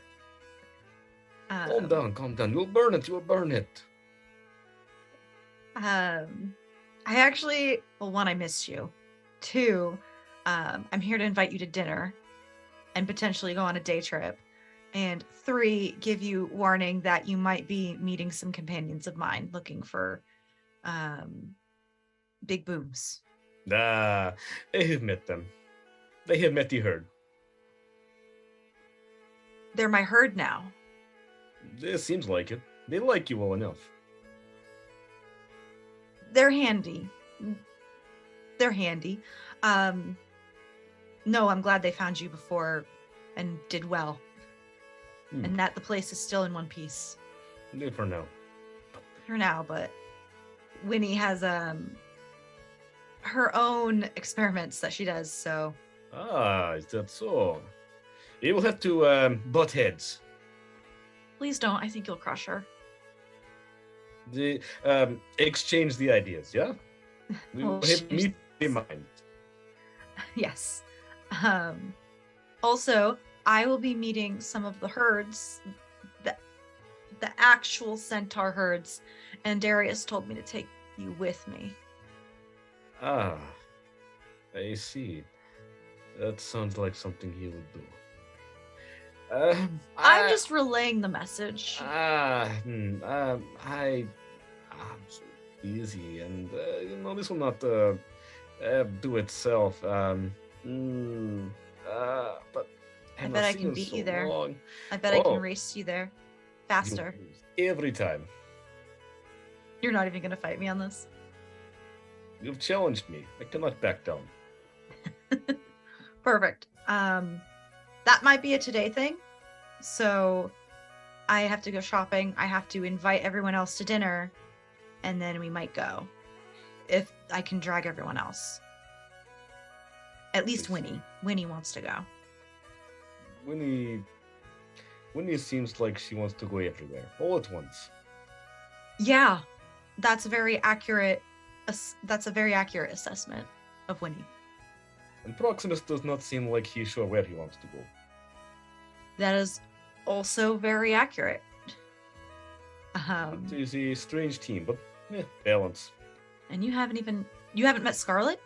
She wasn't with them? No, she was not. She was busy. Yeah, including Scarlett, it is a very odd team. They're the best herds are.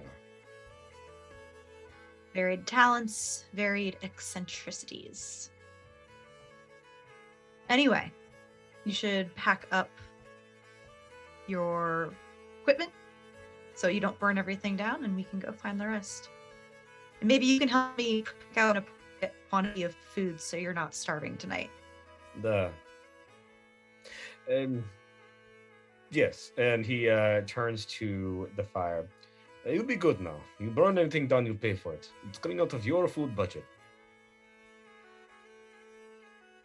There's just an angry flare-up before the fire completely just dies down to the one central little flame. I love them so much. So, Keisha and Buck, you go trotting further into town. We're going to cut back to Wynni. Wynni, it's when you're looking for a shop that you remember, one of the best places to get general goods is actually Father's Fine Finds, Keisha's dad's shop, as you've learned. Which, if you remember, it was actually directly across the street from Planned Parenthood. And as you're leaving the plant shop, you see that the sign is still up that says closed for family business. But as you're standing there and kind of thinking, like, if you're trying to remember, is there another general store? The door opens behind you to Planned Parenthood, and the handsome gentleman walks out and again kind of looks down at you, nods and smiles, and then walks directly across the street, pulls out a ring of keys, and begins opening the door to Father's Fine Finds. And you see he opens the door, takes the sign out of the window, closes the door behind him. She was pouting, willing the sign to flip to open. So she's now convinced she has like extra magical powers that she did not have before. And Wynni has taken one level in divination wizard. Yes. Paladin, cleric, and she's going to go right in. The sign flipped, right? He did flip the sign to open. Yes, yeah, it does say open. Then she will go inside. Okay. You walk in to see the handsome with your unnamed black tongue. You walk in and you can see that the handsome gentleman, Darius, of course, is just like kind of brushing the dust off of a shelf with a rag, and standing at the far counter of this shop is Curio. Not the same Curio, perhaps a weaker model, but not all Warforged are the same, obviously. This one's clearly Curio. Wynni is enough of an empathetic person to recognize, even through the metal and the wood and everything else, that this is a familiar person. Father's Fine Finds is, again, a general store. Has a number of things along the wall. There's weapons, there's clothing, there's armor, there's instruments. There's all different types of potions. There's some wine. There's a little bit of anything and everything that you might need, with several tables having displays of books. Again, the counter has some jewelry displayed in it as well. And yeah, there's a number of even more expensive things kind of on the wall behind Curio, alongside a door which seemed to lead back into storage area. Hi, I'm Wynni. And Curio kind of like looks up from the counter. Wynni! Yeah, I know. Hi. Hi. Hey. I'm really glad to see you have a body again. That's really Hey. exciting. Me too. It's good to see you. I didn't know you'd be stopping by. And Darius is kind of looking back and forth. He goes, "Babe, it's Wynni. Have you not met Wynni? Did Acacia come by yet? This is one of Acacia's new friends. This is Wynni." And Darius looks at you and goes, "I'm so sorry I didn't say anything to you before. I didn't realize. I should have. I mean, not all CL. Hi. Hi. It's very nice to. My name's Darius. I'm Acacia's father. Of course, you know Curio, apparently Acacia's dad. It's Yeah, a pleasure we to meet busted you. out of prison together. Yes, I heard. And busted the prison. So I heard. Yeah. Yes. And he holds a hand out to you. It's not like a hand to shake. It's a hand to like take yours in, if that makes a difference. I understand the difference. Wynni doesn't quite. So is He's going doing to this, not this. she's gonna go in for like a weird sideways handshake. Okay. All right. Darius is enough of a swashbuckler that even though Wynni goes for like the wrist twist, he pulls in, gives a kiss on the hand, and does a little bow. Oh, hi. Very pleased to meet you. I have heard so much from Acacia. It must be really nice to have your family all back together again. I can't tell you how grateful I am for your assistance in bringing my husband back to me and my daughter back to me. What can we do for you, Wynni? Is there? I mean, honestly, you can take a pick of almost anything in here. Is there something we can help you with today? Oh, I have a small shopping list. Of things that I need. We're trying to recruit for the ship. Because apparently, some people don't want to be like bound in servitude for their entire lives to a former ghost ship, which is super fair. I can't say I'd want to stick around either. Right. No, I know some people say kids just don't want to work these days, but at the same time, they do say that, and I think maybe they don't quite understand the full scope of everything that's going on. Absolutely, yes. But so I'm looking for a couple things. A table, because I'm gonna need another table for the ship for my stuff. And I kind of like to like gather things from places that I've been, and I don't have all my stuff anymore, so I kind of have to replace a lot of it. So it doesn't have to be a big table or like a fancy table, just like something I can sit at, you know. Something I could spill things on, you know, not like a nice table. Like I'd be worried if it was like nice and expensive, but you know, something that like I could set stuff on. Anyway, also like a pen and maybe some paper, like a blank book maybe. And do you have any like knickknacks that just sort of scream Soteria or Cora, or like maybe a local mug in the shape, like with the shape of the island scratched into it or something? I need something for me mums. And a souvenir. Yes. A souvenir. I was supposed to get something at the last place I went to, but it's sort of not there anymore. So yeah. Those are the basics. I'll probably be back. We're here for like a while. Wynni, all easily done. Darius kind of gestures to Curio. Curio brings out a small wooden table, a little aged, but still decent. Has a chair that he pulls out as well, a ledger book, quill, ink. Do you want a sign that says like Wynni's recruitments or yes, ship a sign shape would be here? great. Yes. Okay, all right. Yes, we can decoupage that. Do you have like a little sailing ship model by chance, or like something that looks vaguely like the Redemption? Sure, we can find models somewhere. He just like pulls one off the shelf, and it's a little bit bigger than the Redemption. Looks a little different, but yes, you get the vibe. All yours. No cost or anything. I mean, honestly, I'm assuming you're not.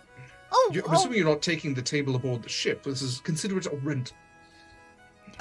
Okay, well, I mean, it would probably fit in my set because I make stuff on the ship, and I kind of need more like table space. But in that case, you're welcome to take it. It's a table, Wynni, please. As far as a souvenir goes for Cora, we do have these statuettes, and it's the same statue that you recognize from the town square. This is a mock of the plinth that you see in our town square. This is Captain Caliban and his wife Cora, who founded the town of Cora.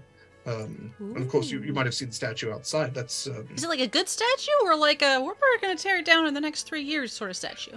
No, Caliban and Cora were very good people who served this community many times over. Some say even beyond death. That's a little ominous, especially because we're no longer a ghost ship, but I like it. They were ghosts, but apparently they helped Acacia once. Oh, well, any friend of Acacia's is a friend of mine, as you know. Well, Wynni, it's all. You're welcome to take it. You might want to set the table up in the town square, and I will send. A lot of people retire here and have kids, and those kids sometimes find it hard to leave Cora and feel stuck here. I will send all of those eager youths your way. Thank you. That'd be ever so helpful. Wonderful. And Wynni, while I have you here, have you seen Acacia this morning? No. But then let me be the first. Would like to invite you to dinner at our residence. I'm sure Acacia's looking for you and should be able to guide you there. But we are atop the southern hill, and we absolutely love to have you, and the rest of your friends as well. Proximus, Scarlett, and I believe Buck was invited as well. Oh, that's very nice of you and awfully generous. I also heard something about Jeffrey, but Acacia didn't count him at the table. Is he? Oh, he would love to come. Do we need a chair for Jeffrey? No. Ah, okay. No. Curio can tell you about Jeffrey. Yeah, Curio just goes, yeah, no, I could. Wonderful. Well, if there's anything else we can do for you, please don't hesitate to ask. I'll be here for most of the day. And it's about this time, Acacia, you and Buck are kind of getting into the town square. Proximus, you having left Hawthorne's, are hitting that point about the same time. You see each other from across the way. Acacia actually looks very different compared to what you saw her on the ship. She doesn't have any of her armor, any of her leg warmers. Her hair is completely unbraided. She just has like a couple saddlebag baskets and a shirt, in the art I commissioned. Completely different. Sleeveless. And just chilling. Yeah, sleeveless. Yeah, like that workout shirt. She has a tattoo. That you didn't know about. Right on her ribs. And I feel like I'm mid grabbing a whole pack of fish from the fishmonger with Buck. Before we notice Proximus. Oh, hi. Acacia? Yes? Hi. You're giving me a weird look. I have never seen you so casual before. Yes. Yeah, there's no reason to see me casual when I'm in the middle of fighting for my life, and I mean, yes, understandable. I guess I don't quite look the same either, but Buck, it is so good to see you again. Yeah, okay. Well, I'm glad I found you, because what is wrong? And nothing's wrong. Oh, okay. You and Wynni and Scarlett and Buck are invited to dinner tonight. I'm also looking for Wynni. Have you seen her? Well, so she put me on taking the list of repairs over to the shipwright, and then I was just getting back myself. We were supposed to meet here for recruitment for our ship. I guess there are plenty of positions open. Yeah, a lot of the crew were talking about how they wanted to ditch as soon as they hit dry land. I mean, can you blame them? They have been No. in service for so long. They want to start their own life. I totally understand. But I'm what surprised about they didn't jump ship earlier. We did plenty of times. But Acacia, what about you? You are, I know you are home. We've talked about this plenty of times about your, family and what that means to you. Where are you going with this conversation? Well, you are a strong warrior, and I don't think that we could have made any headway of where we have been without you. Are you asking me to join the crew? I'm just asking what you think of joining us in the future versus... So you are asking me to join the crew? No, I am asking you what it is that you want in your life. That is a big question. That is a very personal question. And I turn back to the fishmonger and hand over some coin to pay for the fish without answering Proximus's question. Done and done. Okay.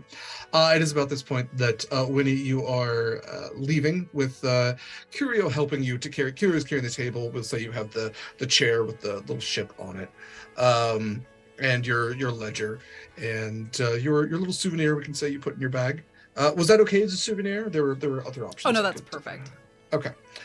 Also, thank you okay. for that, because I described the mug, so I was like, oh, something like that, and then I was like, they live underwater. Mm-hmm. Yep. No, I had that thought. Yeah. It could still be like in the cabinet. I like to. What if your moms do have a bunch of mugs sitting in the cabinet? I mean, that is unused? also absolutely like it's a souvenir from land. Like Shot glass. Yeah. There are liquids that are liquids under water and are separate That's from. true. that is very water. true. Yeah. Yeah. Don't know what they would be that would be consumable, I but know my first thought, mercury. No. Mercury. No. No. no. Okay, so yes, you would all then see, because this is like two centaurs walking through the street. You now see a warforged carrying a table and a sea elf carrying a chair with other assorted goods heading towards the town square. So you have all serendipitously converged. Friends! Hi, friends! Hey, Wynni. Ah, Wynni. Ah, Curio. You are back. Found a table. Yeah, mostly, Buck. Nice to see you. Yes, a table, recruitment table.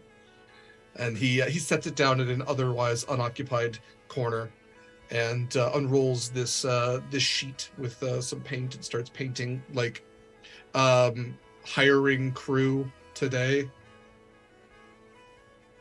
Perfect. Now that I found you, you're invited to dinner tonight, Wynni. And also, oh, go ahead.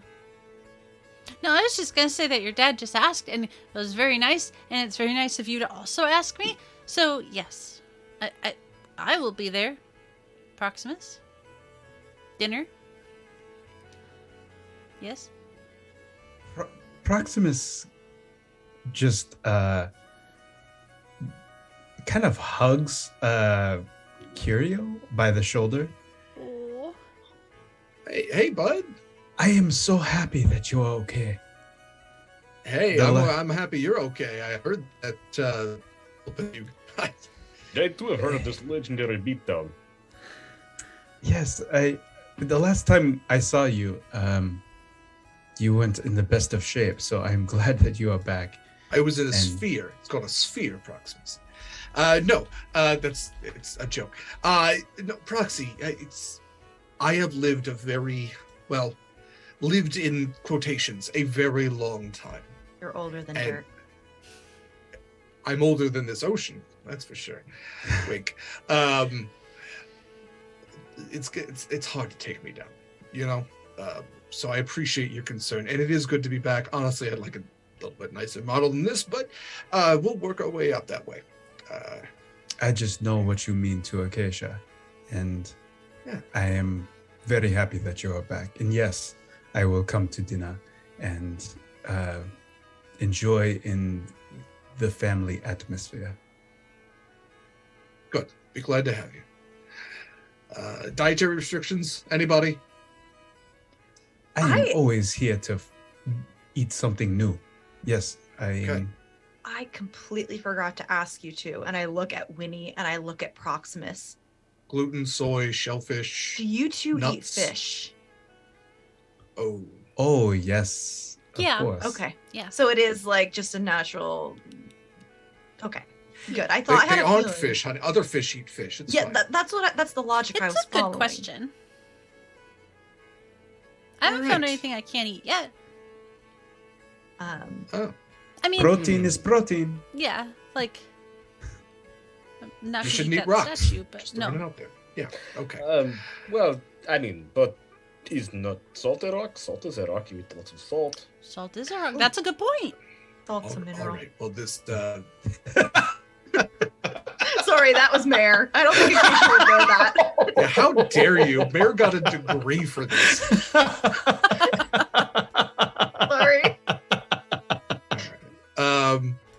That was perfect. So, sodium and Piscine debates aside, we are hitting about late morning, early afternoon at this point. I have one more thing I want to say to Wynni. Yeah, absolutely. I kind of make my way over to Wynni, just trying to avoid hitting people with my baskets and my horse body. And I just kind of like look at the table and I look at Wynni. Today might not be a good day because I see you're trying to recruit people, but I am taking Buck and myself out to see the herds. Oh.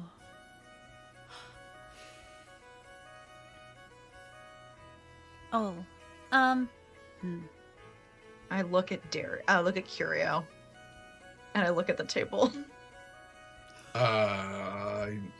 Hey, you have another party member, perhaps, while she is otherwise not doing anything.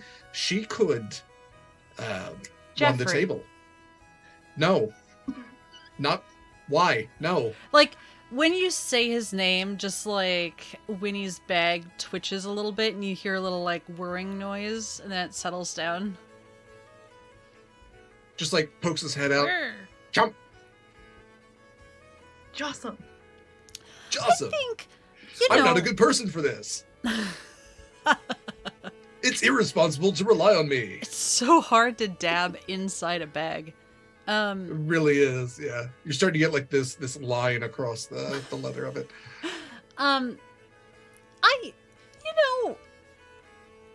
I love Scarlett, but she's not feeling super well, and I think she's doing some other stuff, and I just don't see her being maybe the best recruitment recruiter. You also are going to be here for a bit and have time to recruit. That's true. Proximus, what's your plan for the day? Are you coming out to the herds with us? If you would like to learn about some of the equestrian knowledge and lore, you are more than welcome to join us. Hi, Ida. But Wynni and I have previously talked about going to see them. I don't want to After tie what? you to the table if you've got other plans. I really have no other plans. I would love to see where you have come from and your people, of course. Okay. I wish I could show you the same. Someday, Where? maybe. Someday. I can breathe underwater. We can go at some point. Why don't you drop off food and stuff and we'll put the table maybe in we'll store it somewhere safe for tomorrow. And you can leave it right here, claim your spot. Nobody's gonna mess with it. Really? Okay. Oh. She's gonna scratch just in the corner a little piece of paper. She's gonna stick it in between a crack that just says like Wynni's table.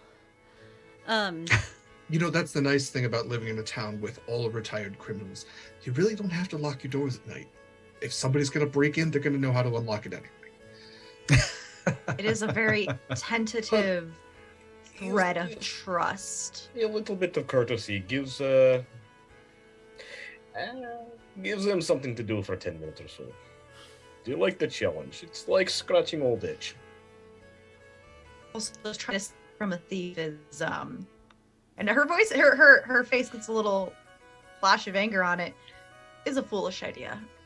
In a town. Ill-advised. Yeah. Yeah. Oh. We'll see that later this week, I think. Yeah. What? I don't have gonna any be- plans to steal anything. Oh no, there's gonna be a trial later this week. But I didn't steal Yes. anything. Oh! No. Well, that's fundamentally not true, but also fine when you didn't steal anybody from anybody from It's not for anything you. from anybody important. It's not for you. No. To that point, Bach, Wynni, Proximus, Scarlett as well, Jeffrey too, all invited to a trial of sorts that the Eve Walkers will be having at the end of this week. I will also leave a note for to be sent to Scarlett to let her know where you all have headed. Let her know about dinner and about the trial, as well as including anything else you'd like her to know. There's a very happy whirring from inside the bag. I guess we should tell her about the weapons deal that we made. Oh, speaking of, I think that I dropped off the all of the repairs. Was it? How much was it supposed to cost? How much did you charge them, Buck? No. No, Buck sounded reasonable. I don't know Yes. what we were supposed to pay for the. I was just in charge of weapons. Okay, I don't remember either. I just dropped them off, and they said that they would dry dock the ship, and so we have to get everything off. I would like to get my armor and my weaponry before noon tomorrow. Well, I probably have some things in there that should come with me. Right. We won't have access to the ship while they are doing their repairs. Okay, maybe we'll get a list from Scarlett too of like everything. We can go pick up her stuff too. Right. Keisha, Yes. do you want us? You have everything. You took all your stuff, huh? I have everything. Just for now. All right, so we're dropping stuff off, picking stuff up off the ship, or wait Yeah. until we get back for that? Okay. So we'll just say you do all that. Keisha, you're able to drop your stuff off at your dad's shop. Proximus, Or Wynni. Does he want it at the shop, or I can drop it off at home in the? Yeah, I suppose you'll be stores? running by home, so you can drop it off there.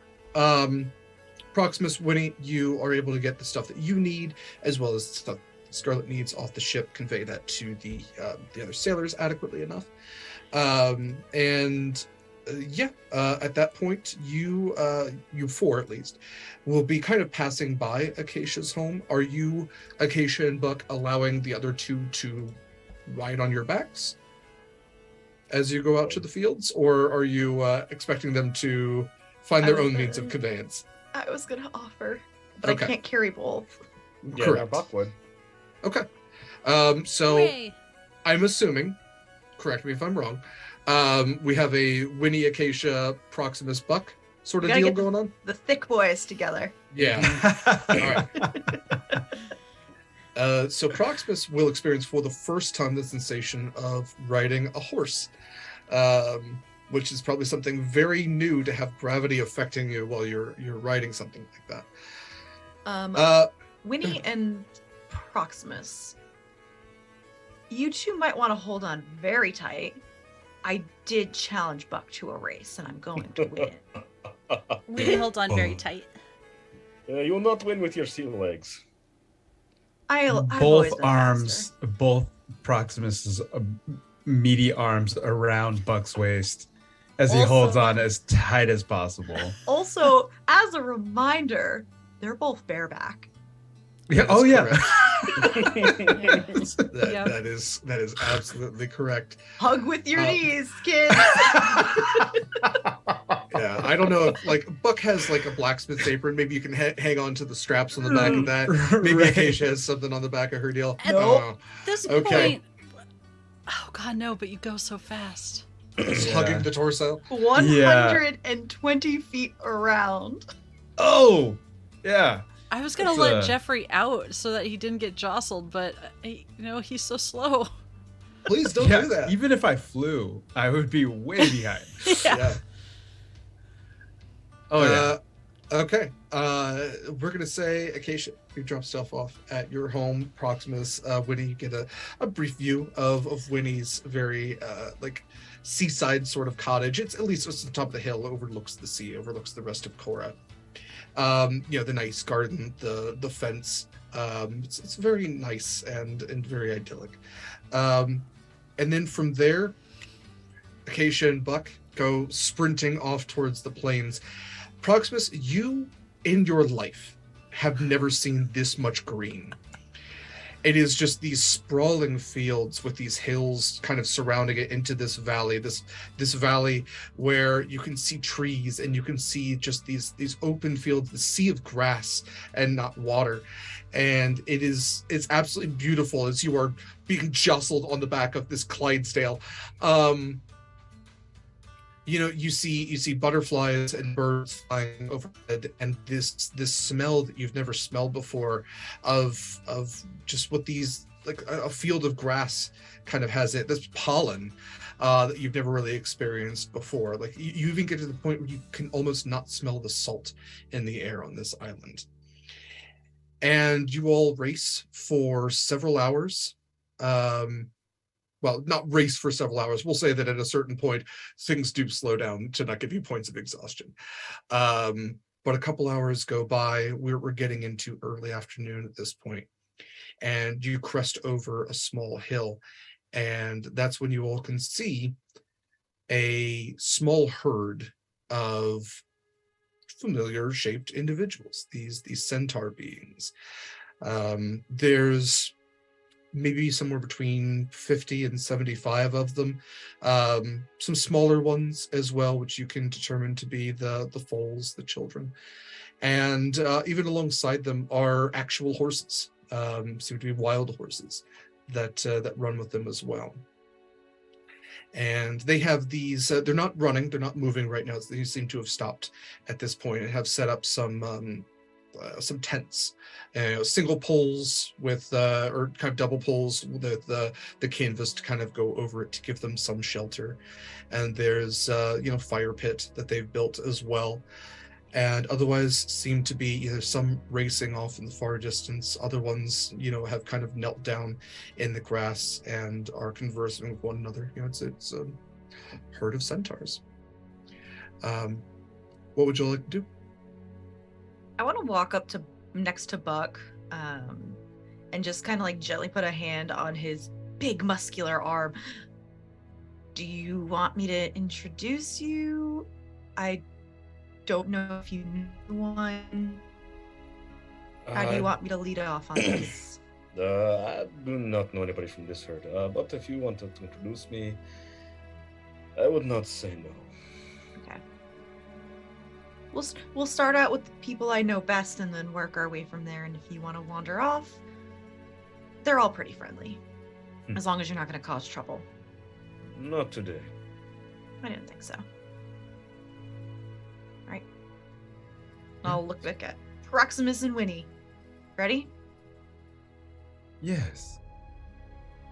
And you all go trotting down this small hill, and as you do, faces start turning towards you, and a couple of the smaller foals come running up. There's this one with this beautiful kind of gray dappled, and another one which is more of a painted, and they come running up. You're like, Acacia, hi!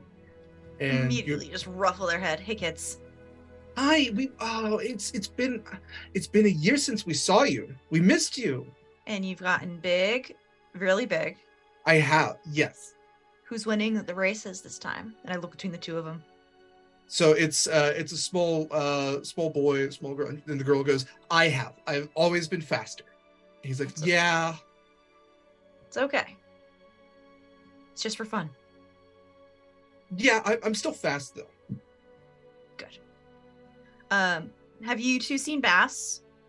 Yeah, he is, and she points kind of across the field to a tent. He's hanging out with Stargazer Nev right now.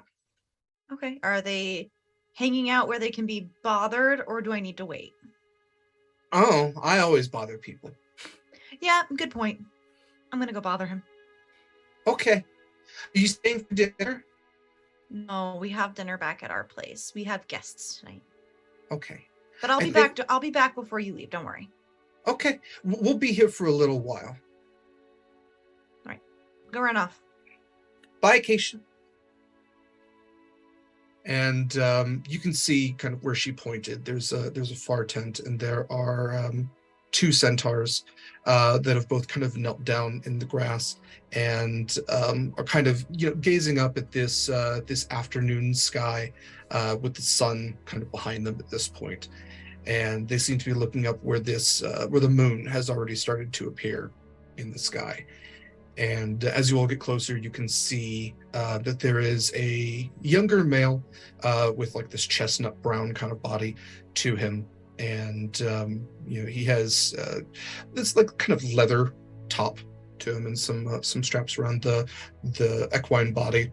The woman is wearing this almost like shawl type clothing, very, very loose, and she is significantly older. The horse body of her is still this black with this kind of gray that seems to be intermingling, but her kind of humanoid hair has definitely turned gray and has these ringlet curls going down through it. And Bass, who Acacia would absolutely recognize, the man is putting his hand up in the sky and kind of saying something about the placement of the moon when he hears you approaching. And he turns around and immediately stands up. Acacia, I missed you. It's wonderful to see you. Wynni, I'm gonna have to ask you to hop off, please.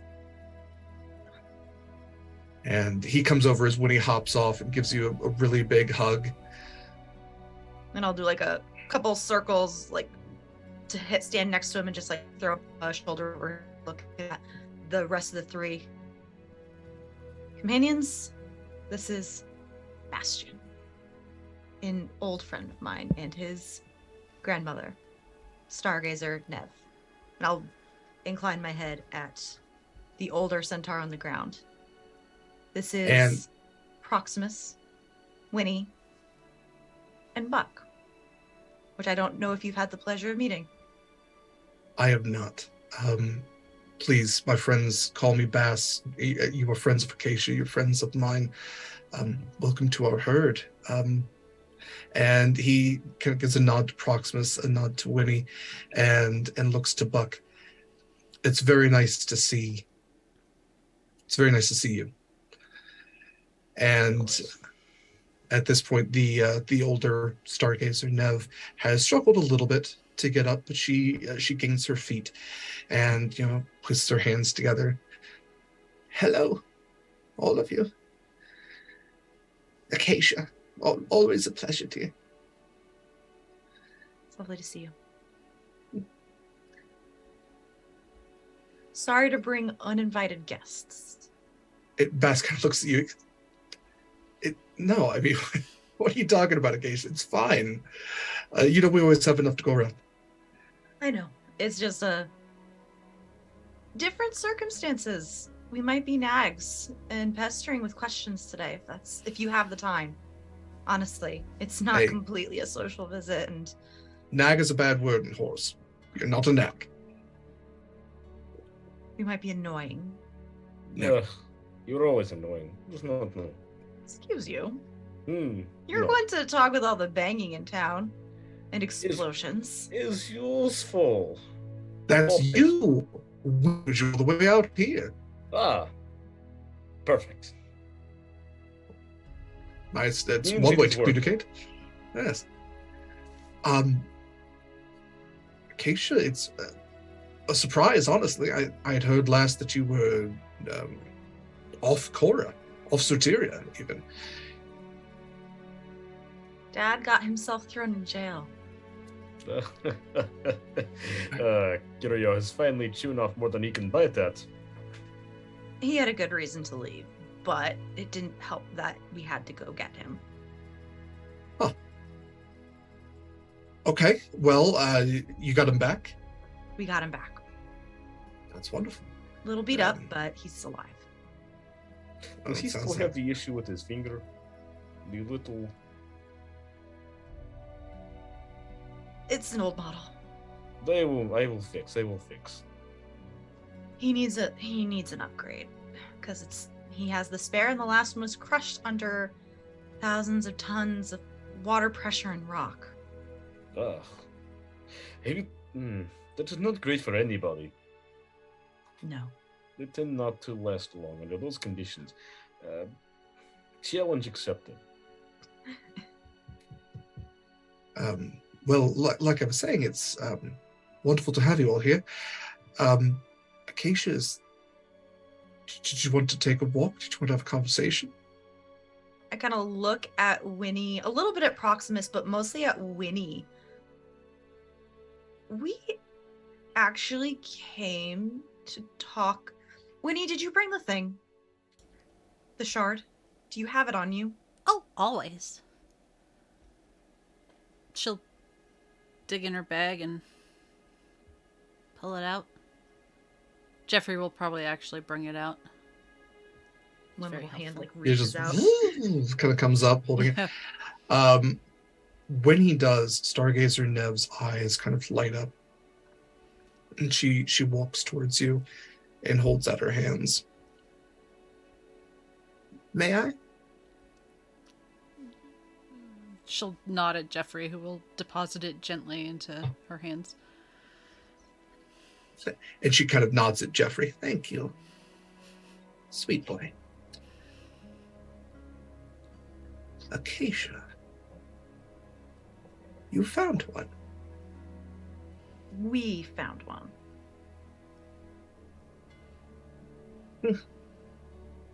It's beautiful. It's Depleted. That's a good word for it. And she turns to Bastion. Do you know what this is? And he goes, yes, grandmother, I know what this is. I actually listened to you. Acacia, where did you find a god shard? I just kind of shrug and look at Wynni and Proximus. Do you want to explain? Since you have the full story before I joined you. Do we want to sit? Let's sit. Sit or walk, honestly. We've been sitting for quite a while at this point. It would be a terrible idea to stretch our legs.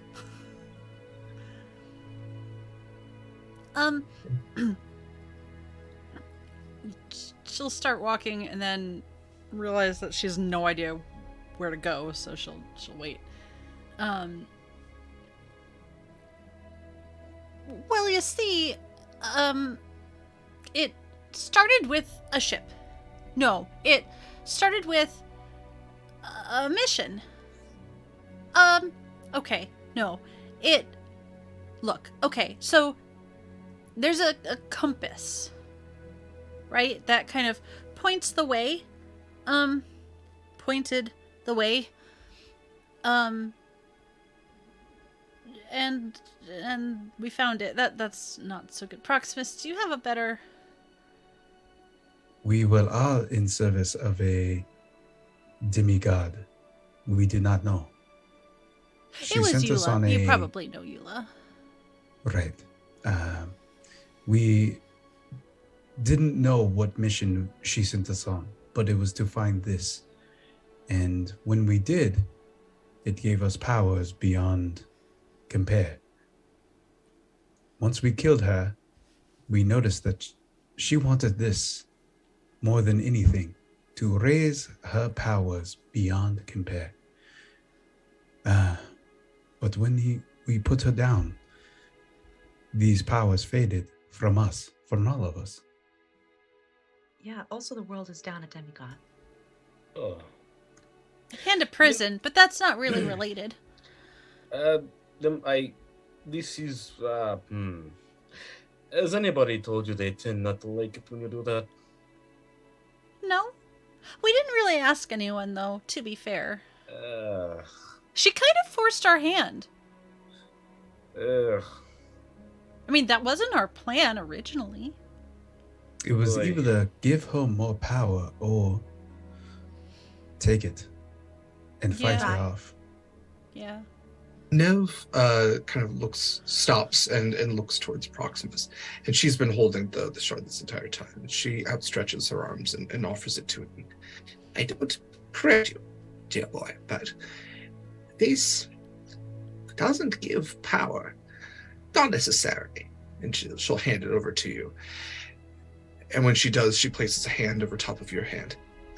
It gives you what you want most at that moment. Yeah, Do you understand? I think I do. I didn't think that was what I wanted, but Who was the first person to touch the shard when it, I'm assuming, came down? well, it was Wynni. It was Acacia. Oh. Yeah, sorry. I rewatched this part first Yeah. for reason. Yeah, well, I It- think it we was a- looked at each other and... Yeah. Oh, yeah, right. It was Acacia who got to it first. And in case you don't remember, the thing that Acacia wanted most at that moment was to protect her friends. There's such a strong word. Sorry, continue. And she looks at Proximus and she says, there's in this world a very powerful spell. A spell that only intense beings of power can grant, or those who have studied the arcane most intensely. And she looks to Acacia and she says, it seems it was a very good wish. I just kind of look away. Embarrassed.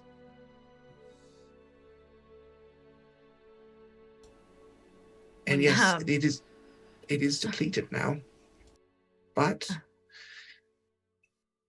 some say you can regenerate it.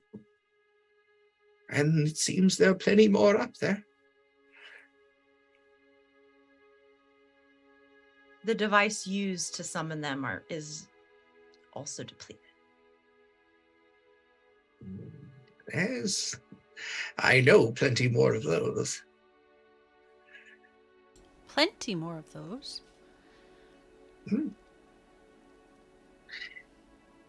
Wynni, Yes.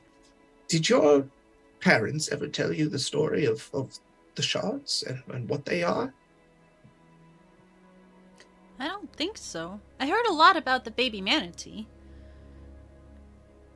The stories don't often reach onto the water, and for obvious reasons, the stars aren't as prevalent there. My thoughts, because there are many stories, my thought is that these elder shards are pieces themselves of the elders, there to protect and guide us. And if we are willing to find a way to call them in the right way, they will come to us in our hour of need and provide to us a power that we can use for, well, hopefully for good. People have summoned these before you, and they will again. Because the elders left us a way to do so. Your instrument. A way to look at the stars, yes? Yeah. With writing that no one can read. Yeah. Clue let by themselves for someone as smart as you And she points at Wynni, and she points at Acacia, and she points at Proximus. And adventurous enough to figure out.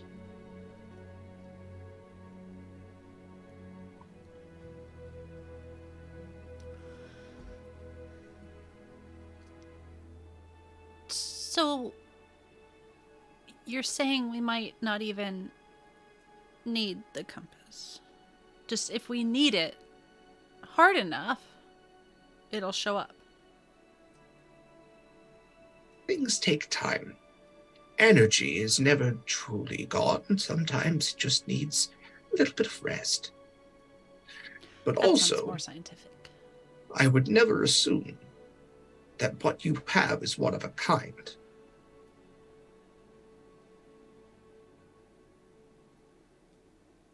Winnie's going to side-eye Acacia.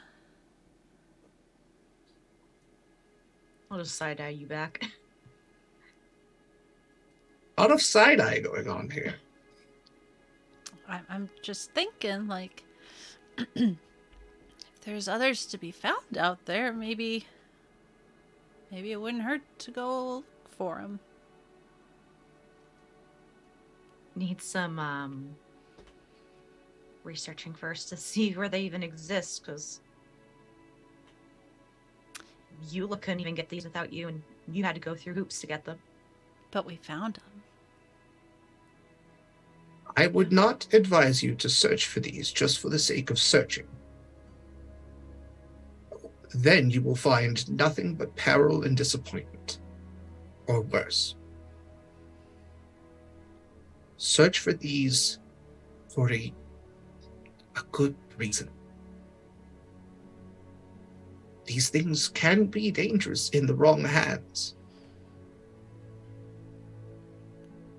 Be smart and be beneficent. I'm sorry, go ahead. I mean, part of the thing with the last one was we weren't the only ones looking. I mean, we were looking on behalf of Eula because we didn't know what they were, but the Empire was also looking, or had part of the pieces to find it.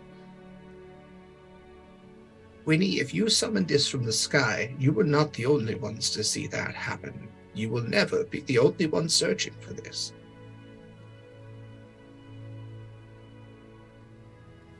Sometimes it's better to save things as secrets. But I trust you to know what is best. You seem to have done so far. We can hope. The thing that we don't want to do is disrupt the balance of power in this world. That has happened enough already.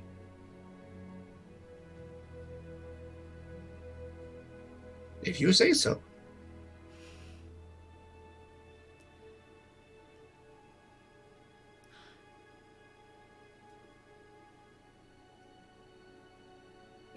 We should probably do some investigating. I think that's a smart idea.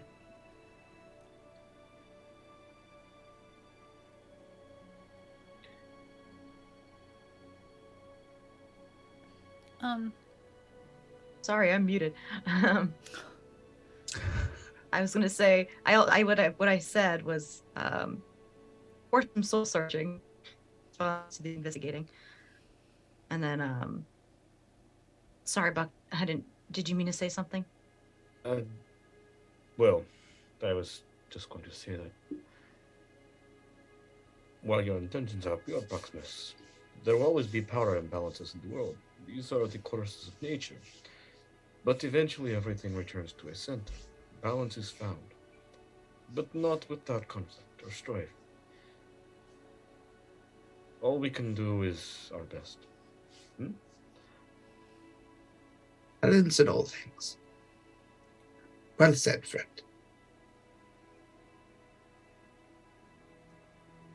That is oddly what I needed to hear, to be honest with you. Thank you, Buck. And if you need to hammer any of your other problems out, you know where I live. Is that a blacksmith joke?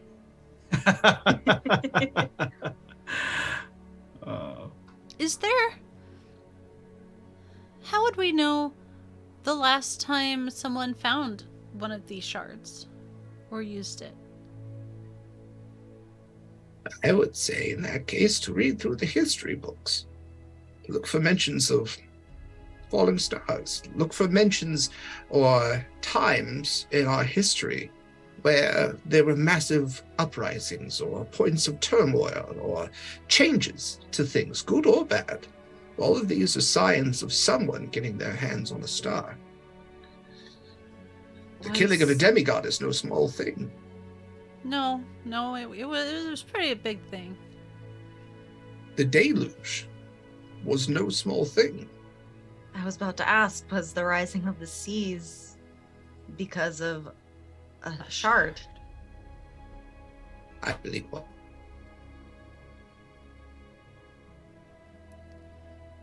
We do have stories of that. I just hadn't thought about the shards. The most dangerous thing about this power is, as you've already seen, it is not literal. That spell, that wish, could have gone 1,000 different ways. Protecting your friends went the right way because you had the right thought behind it. But it could have sent you 1,000 years into the future. That would have protected your friends, would have gotten you out of danger. Could have turned you all into mithril statues. That would have protected you. Your heart was in the right place, and that's what the spell paid attention to, but not everyone's heart is in the right place. Proximus looks away.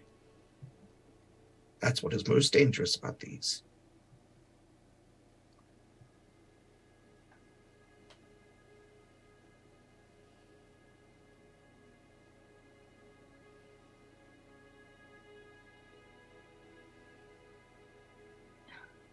We were lucky.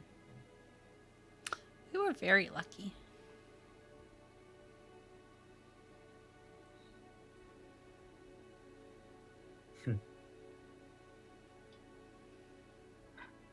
Well, I also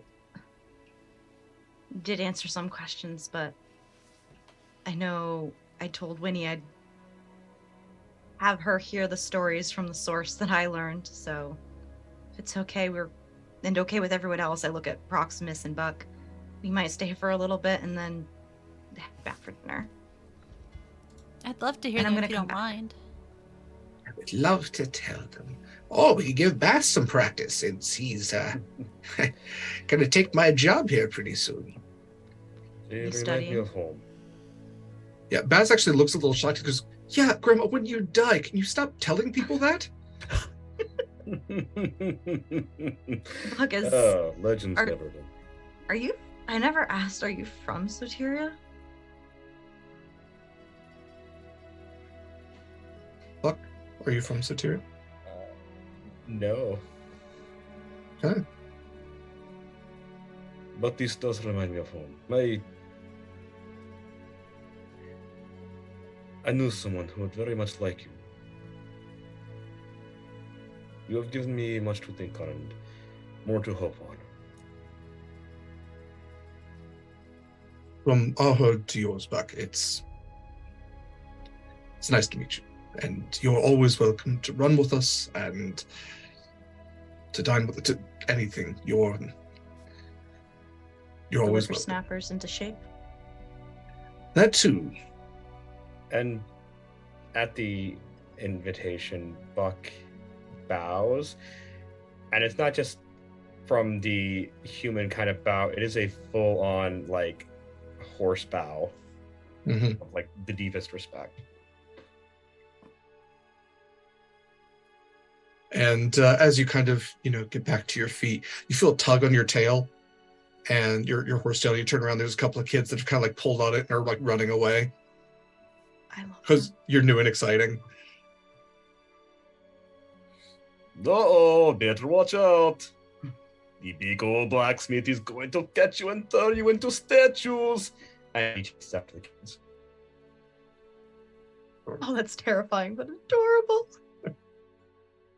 And as you listen to these stories, these tales of the stars, and not just the stars themselves, but the stories of behind the constellations, why constellations are named a certain way, the heroes behind them.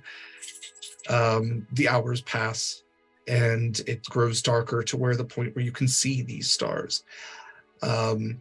And you can see as they start to form, and you'll see as Bass will point, so that you can't actually see the full form of it right now, but actually, if this is the southern point of the Fisherman's Hook, and he'll kind of like detail out where it's going to be in the sky, based on the placement of the moon at the point.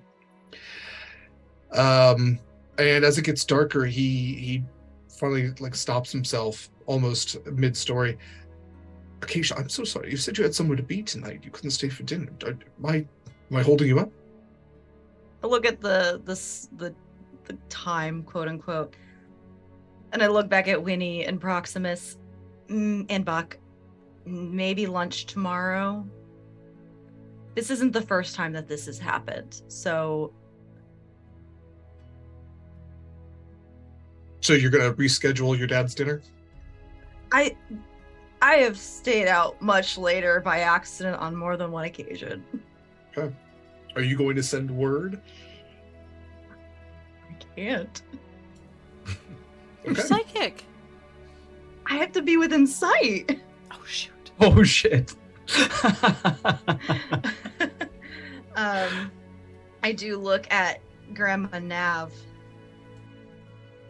Are you able to send word to Curio and Darius? I will give sending. Thank you. Yes. I don't think we're going to make it back before midnight at this rate for dinner. That's fine. We have food enough here. And she kind of takes a second. Darius, it's Nev. I apologize for what has to be the 1000th time for keeping your daughter out past dark. She's staying for dinner. Sorry, reschedule for tomorrow. All my love. Okay. And she kind of takes a second. He says, Curio says, called it.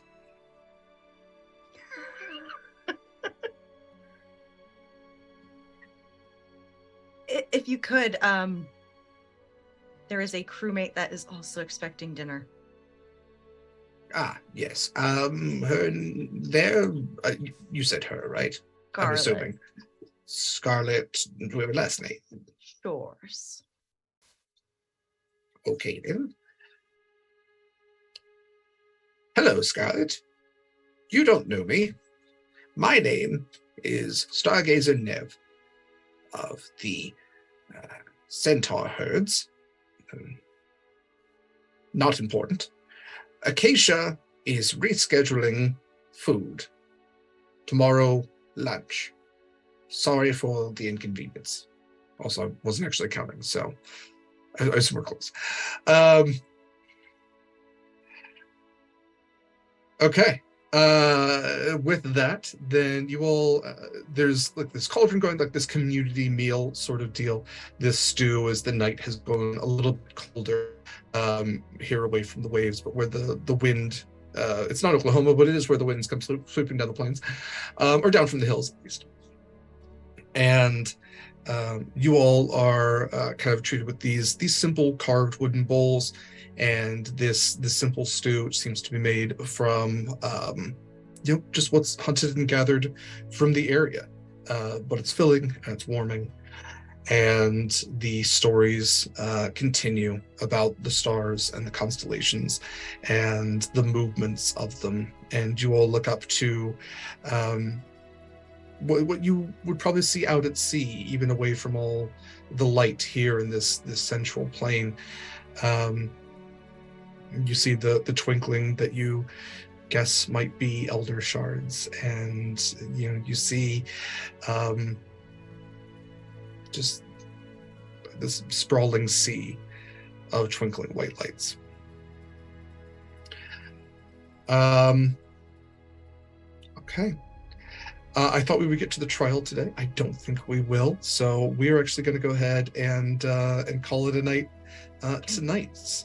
Can Yes, I Mayor, have a quick please. conversation with Bass before Absolutely. we end? Absolutely.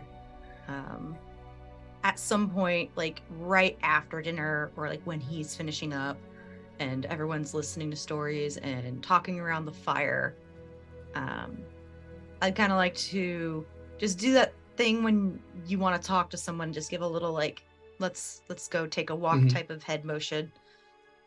And I'll stand up and look down at the crew. I'll be back soon. Yell if you need me. And yeah, Bass goes trotting off to where you were walking away from the fire now, away from the light. Hey. Hey. Everything all right? Yeah, I actually just had a question for you, but I don't know how to really explain it. Because Okay. you've been studying under your grandmother since even before I met you. Yeah. And we're still walking along. What's your question? Do the stars talk to you? Acacia, that's a very personal question. No. I look him dead serious in the eyes. But do you? Or do they?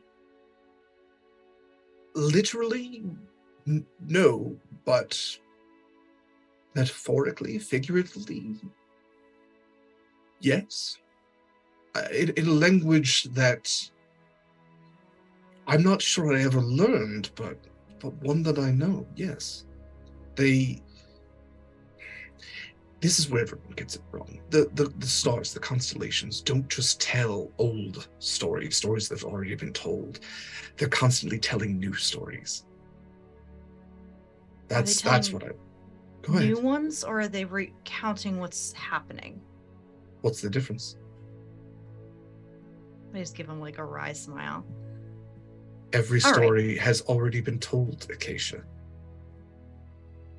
100 times over. Nothing we do is ever going to be new or something that they didn't already see coming. That's the beauty of it. But they're still going to be told. I guess I see what you're saying. I just never really thought of it like that. Everything you do, everything I do, your friends, is new and beautiful and they've already seen it. The reason I ask is because ever since what happened with Eula and the shard, I hear something. Not with my ears or even telepathically. And I guess it's always been there since I was a kid, but I'm only just realizing it, and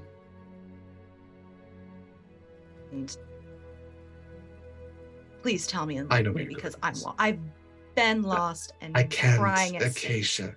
No, I know exactly what you hear. I've never heard it, but I know what you have, and you'll figure it out for yourself. I have no doubt of that. And I'm being a pain in the ass. Yes, I am. I'm Elbowing. so excited for you. I All wish I it can wasn't tell so you, frustrating. it won't be forever. Just follow it. It's not going to lead you astray. Listen to the call. I'm gonna trust you on this because you're my friend. I've never lied to you. I know you haven't. Thank God for that. All of them. Yes. Specifically, yes. I'm glad I can at least rely on you. Always. That's kind of said a little bitterly. Your friends seem reliable enough too. Everyone keeps calling them my friends. Such a strong word. You introduced them as such. I didn't use the word Or friend. no, you used the word minion. I thought was weird. I did but not use the word minions. I'm fairly certain you did. Companions. I misheard. Companions. Okay. God, I thought minions, minions no. was fun. No.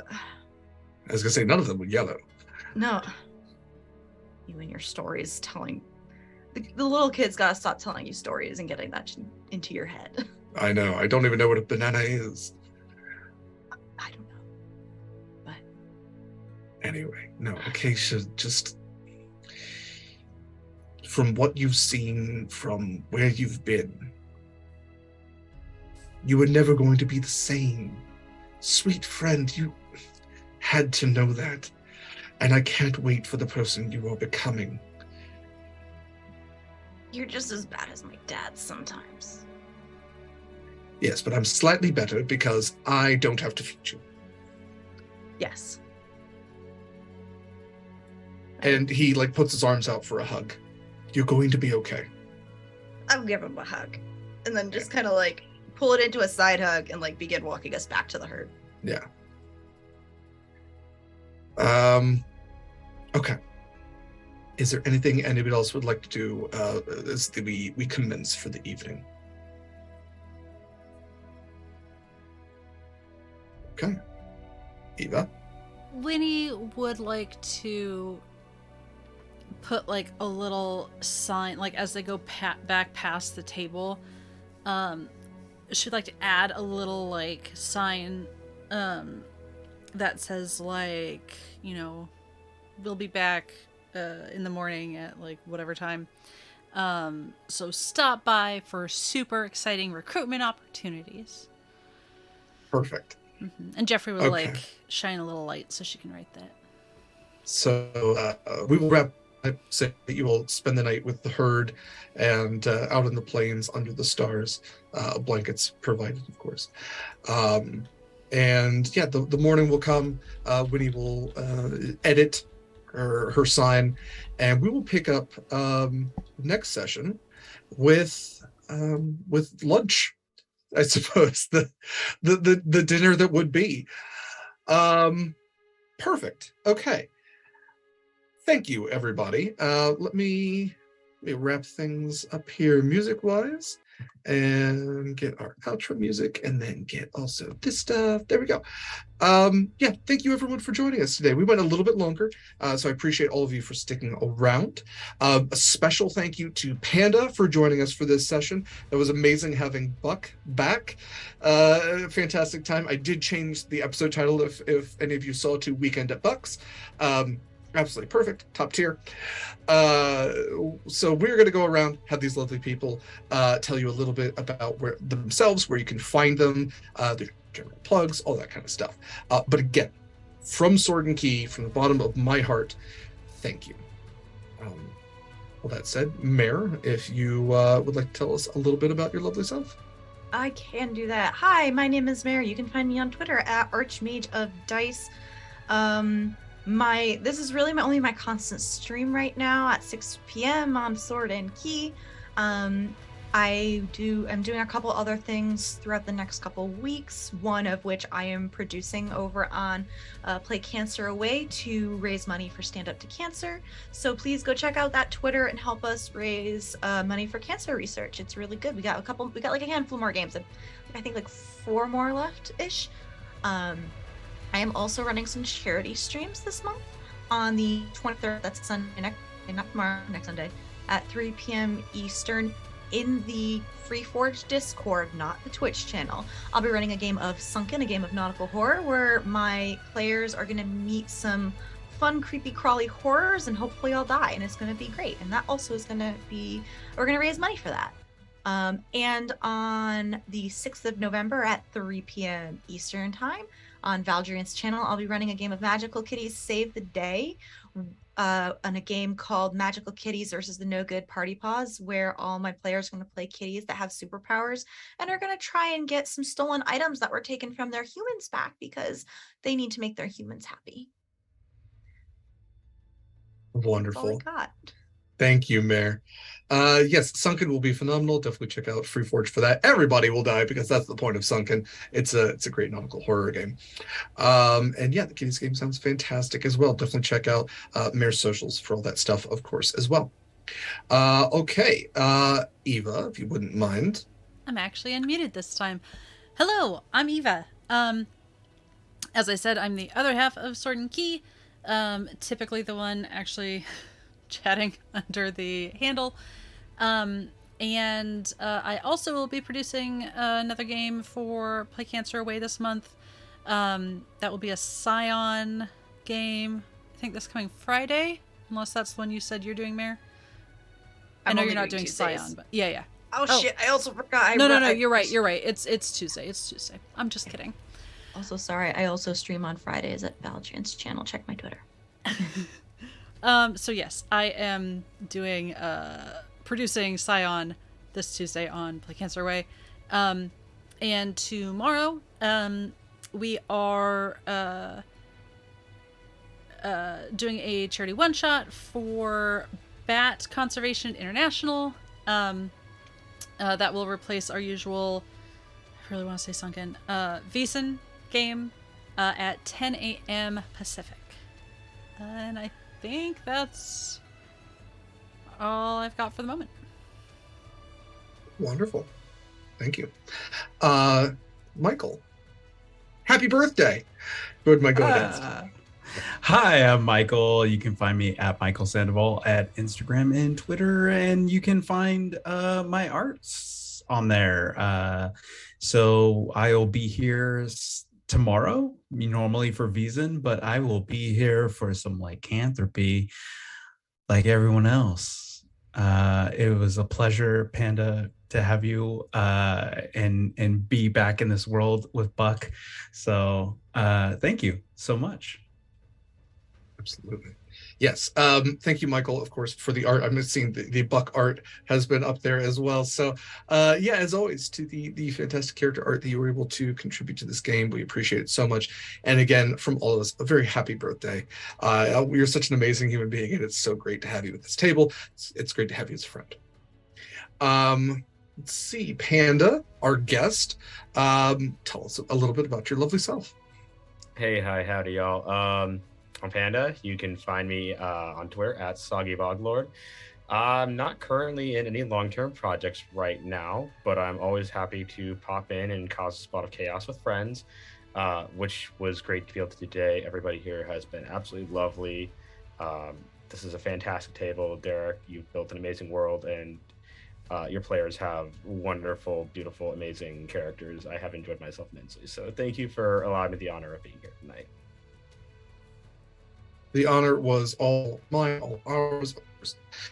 Okay, well, I guess that leaves me.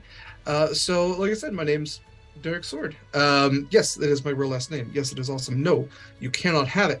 I have been and will be your GM for this campaign. I am a voice actor, podcaster, TTRPG streamer here on Sword and Key, co-founder, co-owner, along with lovely Eva, of course.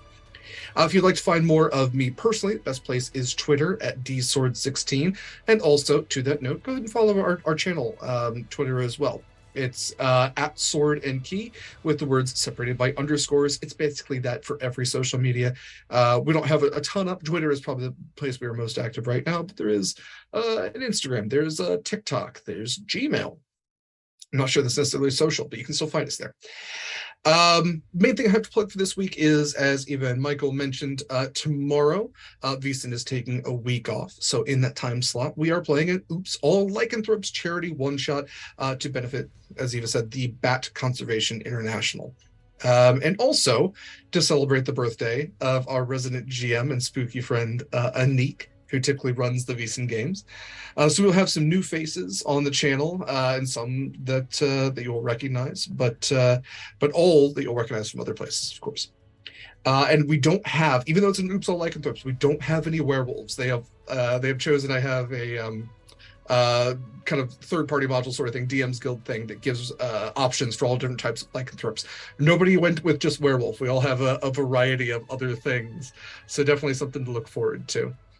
Okay, I think that is it So I'm just double checking because I have something posted here. Okay, we're good. With all that said, fair winds and following seas, brave mariners. We will see you next week. Take care of yourselves.